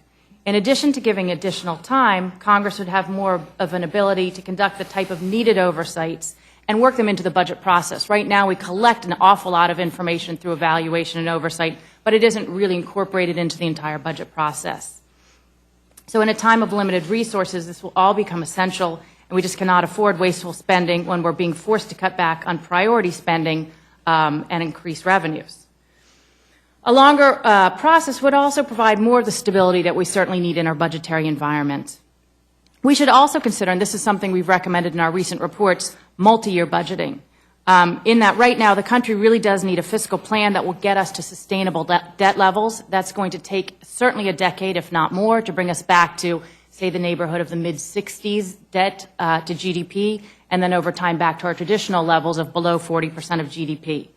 Given that so much of the purpose of putting in place a multi-year plan is to reassure markets and provide economic stability, you need to know that any budget reforms that we put in place will actually stay on track. And so we want to find as many ways to make these reforms credible and enforceable and provide the needed stability and security to the markets, to businesses, to households, and to policymakers. We also know that we're going to want to put a multi-year fiscal plan in place immediately and allow many of the changes to phase in more gradually. So you put them in place now, you budget for them, but you give them time to make changes. So we basically, bottom line, have always supported biennial budgeting, think that in many ways 2 years would help, recognize the shortcomings. I'm very encouraged to hear in the discussion today the openness to sort of trying this out in incremental or different ways and seeing if it works, because I don't think anybody thinks this is going to be the cure-all to any of the budgetary problems, but it certainly has the ability to make improvements, particularly in the oversight area, and giving that a try in some areas makes an awful lot of sense to me. I also find something very appealing about an idea that does have widespread bipartisan support, and I've had the chance to testify in the Senate as well and seen how many members have come on board to this idea, and I think there's something to be said for moving forward with things that do have bipartisan support in this very tough area of budget and fiscal reforms. So I would conclude by reiterating how much of our current budget process is really failing the American people. We have nearly a dozen short-term continuing resolutions. We've had them over the past 2 years. This is no way to inspire confidence in Washington's ability to effectively govern at a time where we so desperately do need to have confidence that we can. The instability doesn't even stop there. There's still no consensus on other budgetary matters such as expiring and expired tax extenders, the doc fix, the AMT, the payroll tax holiday, the sequester, the tax cuts. We need to find a way to put more stability into this process along with the necessary budget improvements to the fiscal situation. So there's no question that when it comes to the budget, there's an awful lot of work to be done, and I applaud the committee and the sponsors of this legislation for looking into biennial budgeting as one of those possible improvements. Thank you for inviting me today. Well, thank you very much. Gentleman, Mr. Lilly is recognized. Thank you, Mr. Chairman. Mr. Chairman, Ranking Member. I guess I'm going to try to build on what Dave Price said earlier. I find some aspects of biennial budget attractive, but I find the downsides much more unattractive. I've got three basic points I want to make. The first is that biennial budgeting will not help ease gridlock. There are two basic things that are driving the gridlock that we have in this institution. I'd say that there have been several references to the last time we passed all the appropriation bills on time. In 1976, Bill Livingston was able to get an omnibus appropriation bill at the end of September, which President Clinton signed in October, a couple of weeks into the fiscal year. The only time in the last 60 years that we have passed all 13 bills independently and had them signed into law at the beginning of the fiscal year was in 1974, and I was clerk of the Appropriations Committee when that happened, so I know what kind of a struggle it is, and I also have a real appreciation of how important it is to give agencies the time to effectively obligate funds.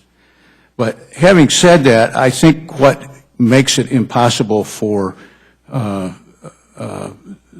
the people who run the Appropriations Committee today to meet that standard is the very deep ideological divide in this institution. You've got about half of the House and half of the Senate that want to significantly reduce government, and another half that do not.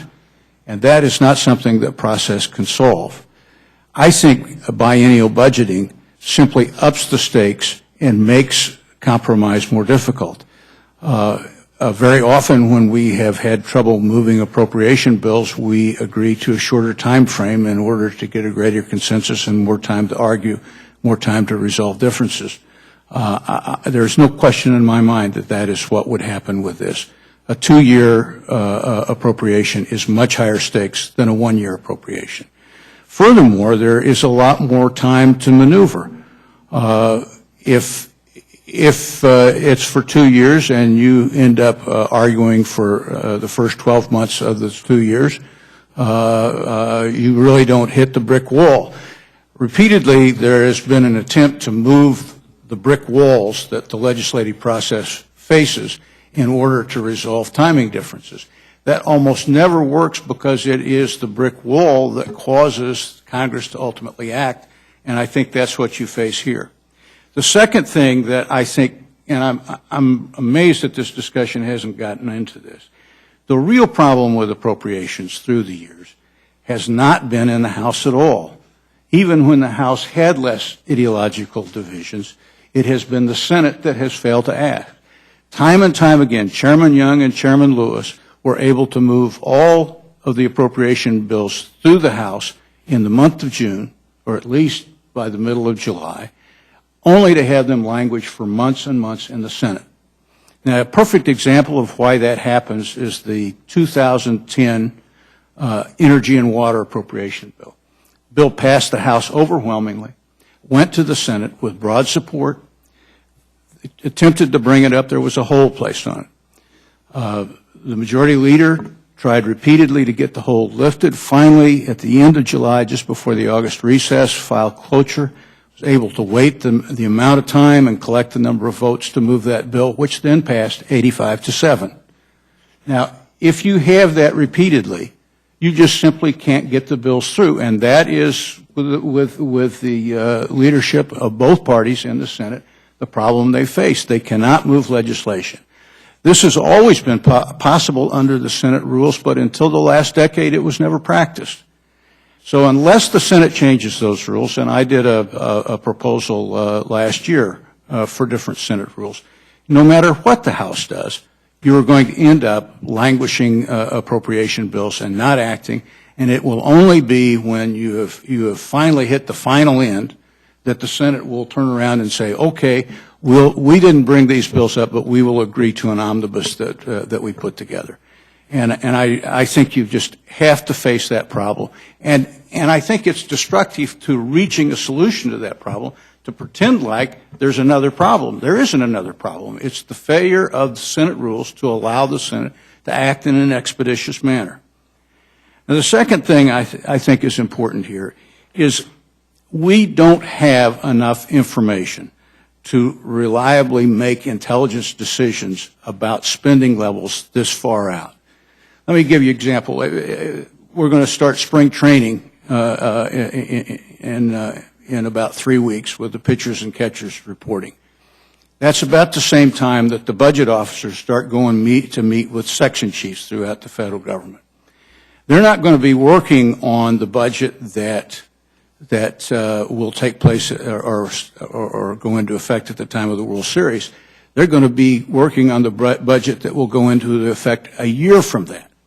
Right.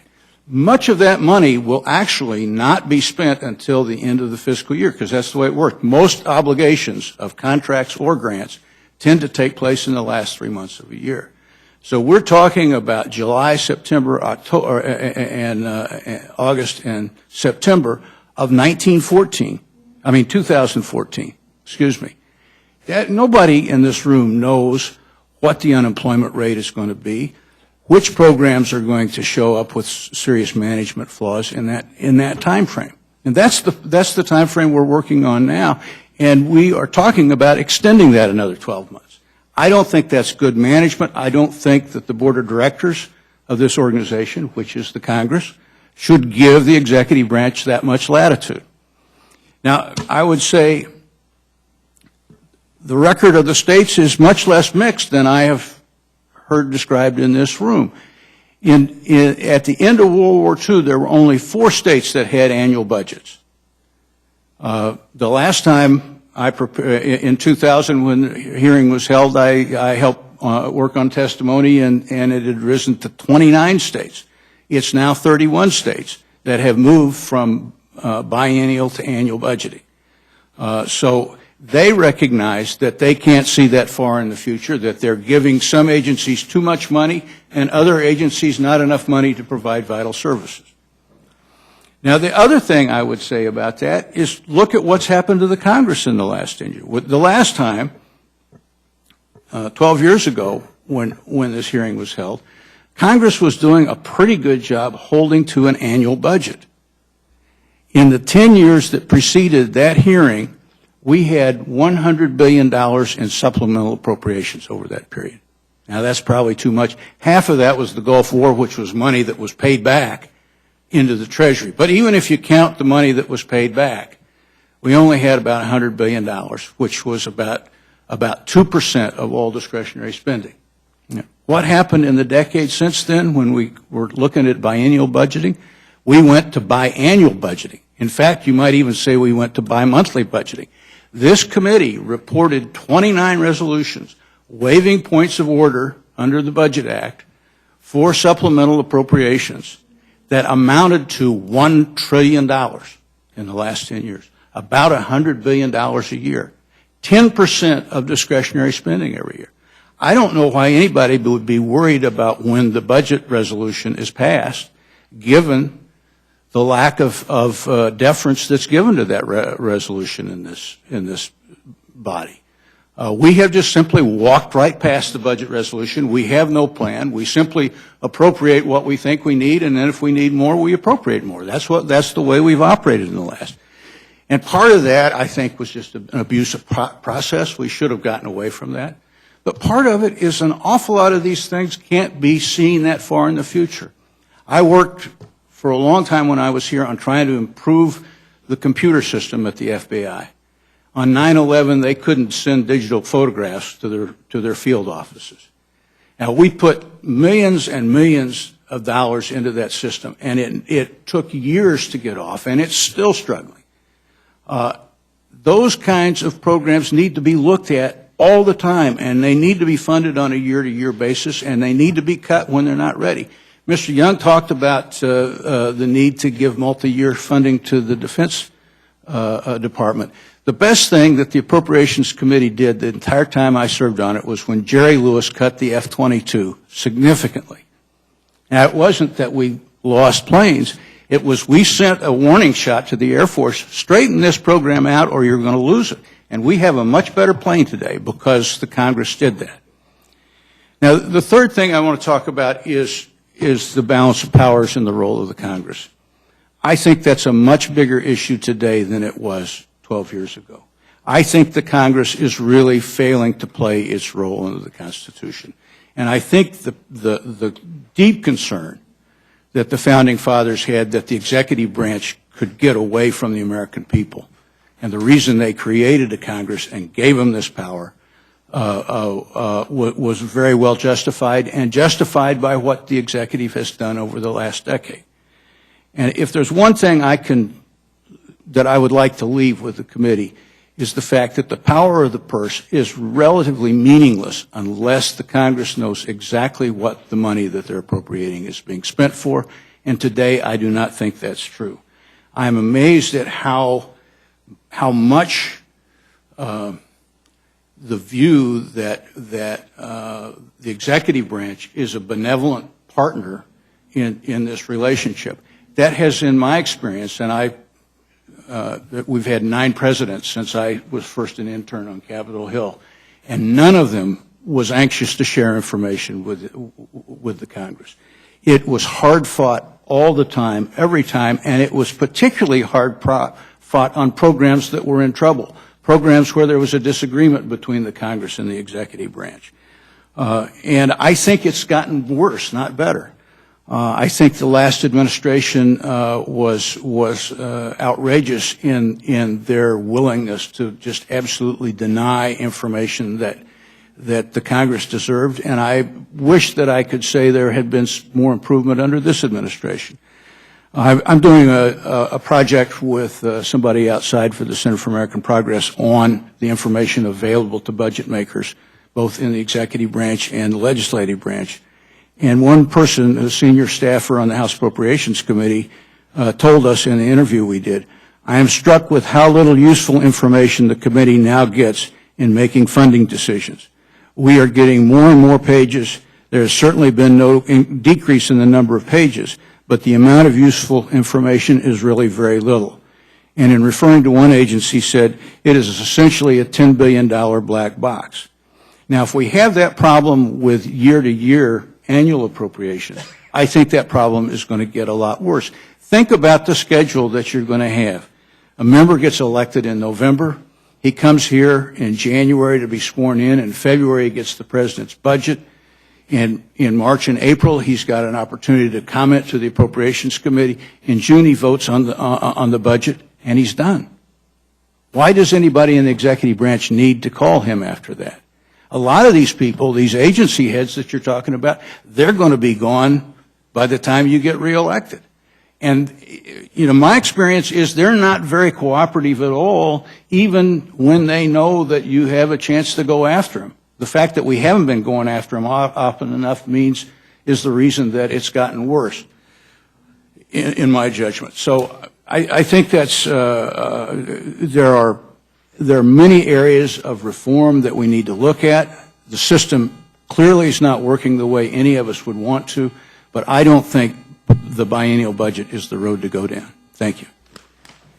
Thank you very much. You made an analogy to baseball. Lots of championship playoffs are no longer with stalemate. They have rules now to where there are no ties. So you can't tie the game. There are provisions for what you do when you get into trouble or are unable to make a decision. And I think this would be one of those where we would give the power back to the people that need it, and the process would work well. We would understand what it is and do it every other year, once again, for the success.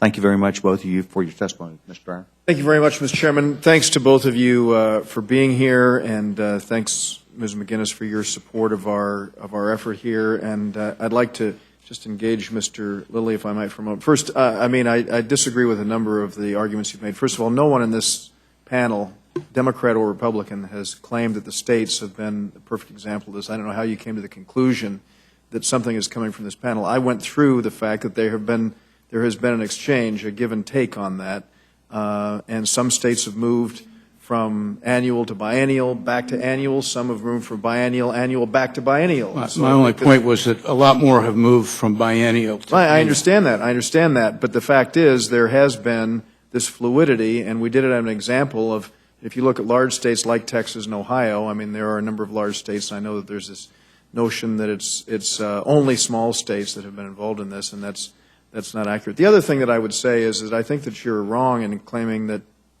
half of the House and Senate would like to reduce the size of government and half wouldn't. I find many Democrats join in the effort to try and bring about, Mr. Polis being an example, the size and scope and reach of government, and they want a greater degree of fiscal responsibility. And while I acknowledge that we have gridlock here, I mean, I think that there are a number of things that have been done to address that. Much more needs to be done. As I look at the studies that have been done by the National Council of State Legislatures and then the study from the Center on Budget and Policy Priorities, and I go to their conclusion, the state legislators, National Council of State Legislatures actually points to the fact that there may be enhanced oversight. I mean, there's not a conclusion on this.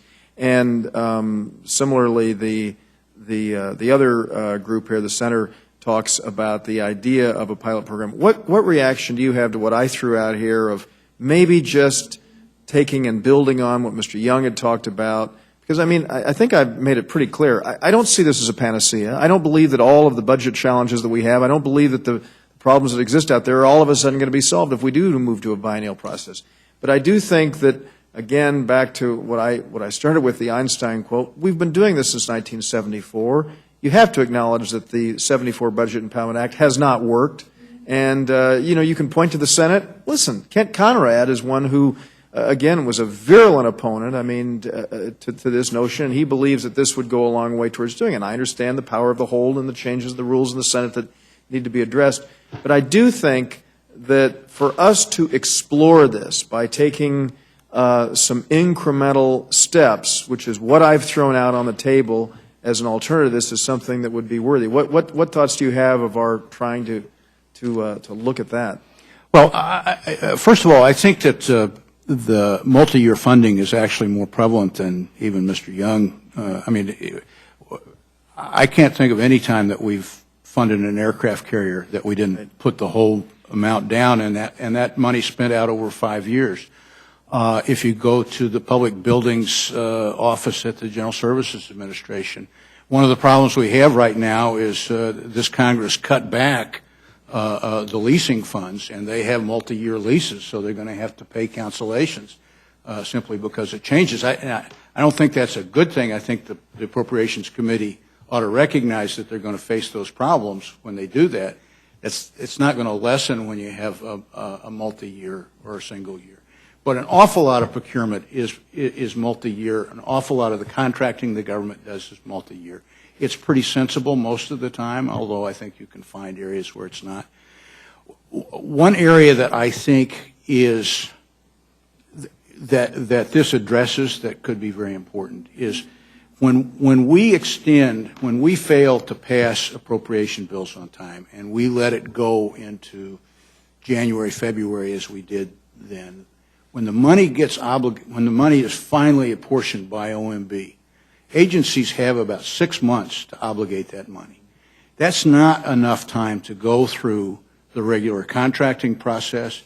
It results in short-circuiting that, so no bid contracts become more prevalent.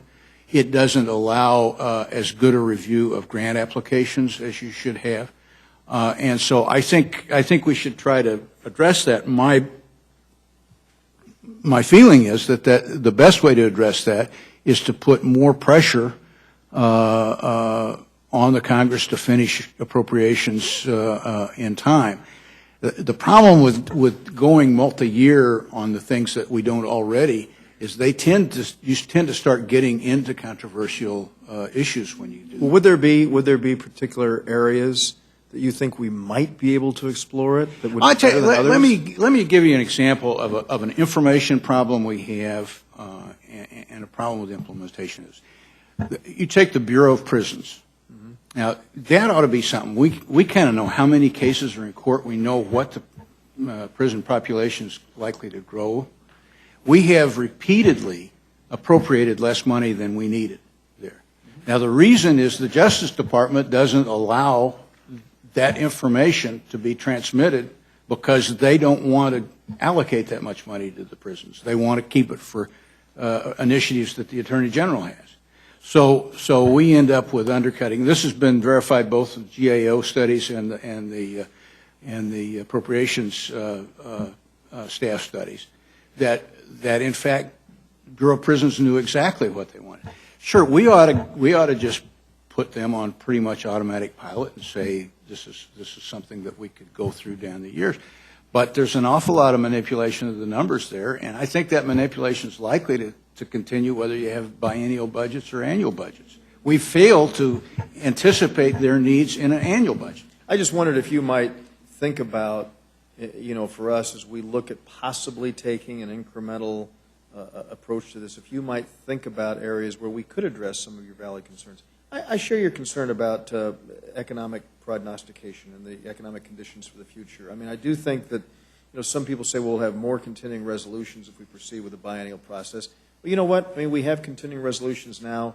If economic conditions do change and we need to have the ability to address it, the fact that we've done this in a biennial way does not undermine the ability to address those changing economic conditions in the future. So I think that it makes it challenging, I will acknowledge, but I think that there are also, tremendous benefits. Anyway, I would love to have, any thoughts or recommendations that you might have. If you could take some time and even, with your think tank, if you could explore steps, because again, it's been the opponents who have talked about the idea of maybe exploring this with an incremental approach, and if you could do that, I would very much appreciate it. Mr. Chairman, thank you very much for allowing me to ask these distinguished panelists questions, and thanks again for holding this hearing, and I think it's been very helpful, and again, I agree with your argument that we hope very much that we don't have to, a dozen years from now be dealing with the same thing, that we'll be able to take some kind of action on this. Thanks to Mr. Polis, too, for his very thoughtful exploration of this issue. Chairman Dyer, thank you for not only your leadership in this idea for the years that you've been in Congress, but also the time to apply the proper way to get it done now, so that we can gain the American people can have confidence in that which we do. Mr. Polis? I want to thank our panelists for being here. Just one quick question. We all have our kind of pet causes with regard to the budget. One that I've long been interested in is why we have no capital budget at the federal level. And that is a separate issue. Other than that, I'm wondering if moving to biannual budgeting would, in fact, be a first step towards a capital budget insofar as it would allow capital projects to be expensed over 2 years under this proposal rather than all in the year that they're made. If either of you know the answer. If not, we can find it elsewhere. Well, I guess I'll respond more broadly to the capital budget, which has always been something that we've been drawn to, because obviously, one of the biggest challenges we have is how do we repurpose our budget so that we focus more on investment and away from consumption. And part of the budget process, if it were to reward those changes, it would make it much easier to do that, because right now you don't get credit for investing in things that have returns over time and promote growth. I think the risk has always been, of course, that the political risk, which is that you start counting everything as investment, which just happens to be your favorite program. And we've seen this in so many ways, that something that is pro-growth in times when the economy is good suddenly becomes stimulus when times when the economy is bad. So I think that's the trade-off. I'm not sure that the expensing would be altered in terms of biennial budgeting, because that would have to do with the tax laws. But, I think that's a tax law issue more than it is the budgeting window. Yeah, I agree. I certainly think there has been a very destructive bias against investment in the federal budget, and as entitlements grow and so forth, the appropriations process is squeezed down. That's one reason I think you hear so many complaints about the uncertainty of federal budgeting, is that the small part of the budget, which is discretionary spending, particularly domestic discretionary spending, absorbs all of the desires for cuts, and that really cuts into investments. The question with the capital budgeting is which investments are you going to call investment? Is highway construction more of an investment than NIH research? I would like to see something that's fairly broad and deals with intellectual capital as well as physical capital, But I also think Maya is right that that's very hard to define. Yeah, I would submit that there are ways that this is done in the private sector, and no matter where we draw the lines and how we do it, it's likely to lead to a better accounting of investment than how we do it now, which effectively denies the possibility of investment and treats investments and capital expenses as expenses. And obviously there's a debate about, as you said, where to draw the line. But again, most methods of accounting that the private sector uses in this regard are better than the current version currently used by the federal government. I'll yield back to gentlemen. Yield back the balance of my time. Thank you very much. I want to thank not only the gentleman, Mr. Polis, for stepping in very ably today to represent Mr. Hastings, him bringing to the table his thoughts and ideas, his time that he's given us today to make sure that this hearing before the Rules Committee is done in a way that would bring stature to the idea, the opportunity for us to push it forward. Obviously, our panel today brought not only the expertise, but I think brought some ideas about what we need to do to go mature the idea of what the intended impact would be. I don't answer the question, but the question came up in my mind: does the federal government even follow tax law? You know, if we had to live by, if the government had to live by their own law, the laws that everybody else did, I don't know the answer. Whether the government follows accounting standards and practices that would be expected of those that they perhaps have within their our owners, and I brought that question up. So, perhaps someday what I'll do is I'll ask you to come up here and we'll explore that idea also.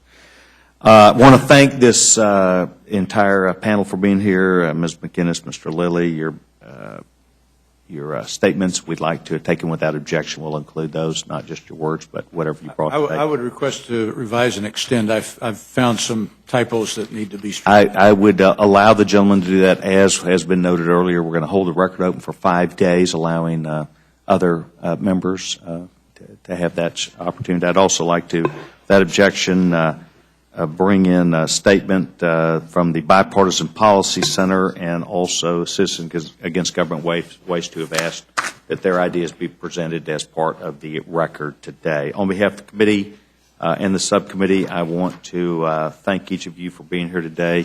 This subcommittee hearing is now adjourned.